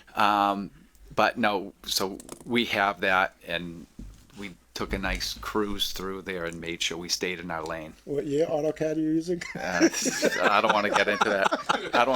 The subscription people might be listening. Mr. Chairman, if I might, I fully appreciate Steve Benincas's comment, and I respect his position on the two entrances. I would like to share that my counter to that is not two entrances for the sake of two entrances. Two entrances in the realm of addressing the concern raised with respect to a redundant access, but more importantly, because I've seen Boulevard Styles work, it's the clubhouse traffic, the traffic pulling into the pickup lanes, whatever you want to call them, right in front of the clubhouse that's occurring right at the intersection of the churning movements. That's the concern, that coupled with the access to Worcester Street, that brought me back to talking about two entrances here. It's those people pulling in to get to the clubhouse to pick something up. That vehicle's gone, 5 minutes later, two more come in, and in the meantime, commuter traffic's going to come in at the end of the day, especially at the end of the day, picking up packages, picking up mail, and people just coming in and out of the project. They're all making these turning movements right in front of the clubhouse. Understood. Yep. But let's hold off. I mean, one of the things that the design review, I think we need to get their opinion as well on this and get some engineering behind it from that kind of a viewpoint, and we can maybe have a little more deeper discussion, see what they say about the multiple driveways. Other comments from the board? So I'd like to continue this. Does 4 weeks seem reasonable, assuming we get a contract in place for Gatehouse? Dan, do you think that's probably reasonable? Like we shoot out to like July 17th or something like that? Yeah, I was going to suggest a month for Cliff to turn this around. Cliff is, somewhat part-time, and he's got a lot of other gigs, so he might need some time. How do people feel about July 17th? I'm not here. What's your unavailability? Just that day, or Anytime after the 19th, I'm okay. 24? That's fine with me. 24 works. All right, I so would make that work. okay. Who's I don't have it in front of me. Who's actually still able to vote on this? I I think think everybody but Jiffy. Jiffy's out, but everyone else is still on. You're still on, right? Yeah, Okay. because I've got a Mullen on you, a Mullen on Jiffy, but Jiffy missed a second meeting, and I have a Mullen on Brian Lenjevin. Okay, so Alex, you good for the 24th? Yeah, that works for me.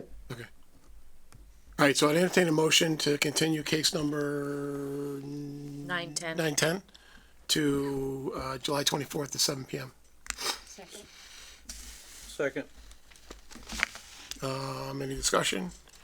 Hearing none. Ms. Reed, Yes. Mr. Waller, Yes. Mr. Adams. Yes. So, yeah, it would be Alex. Mr. Mejia? You got it right. Yes.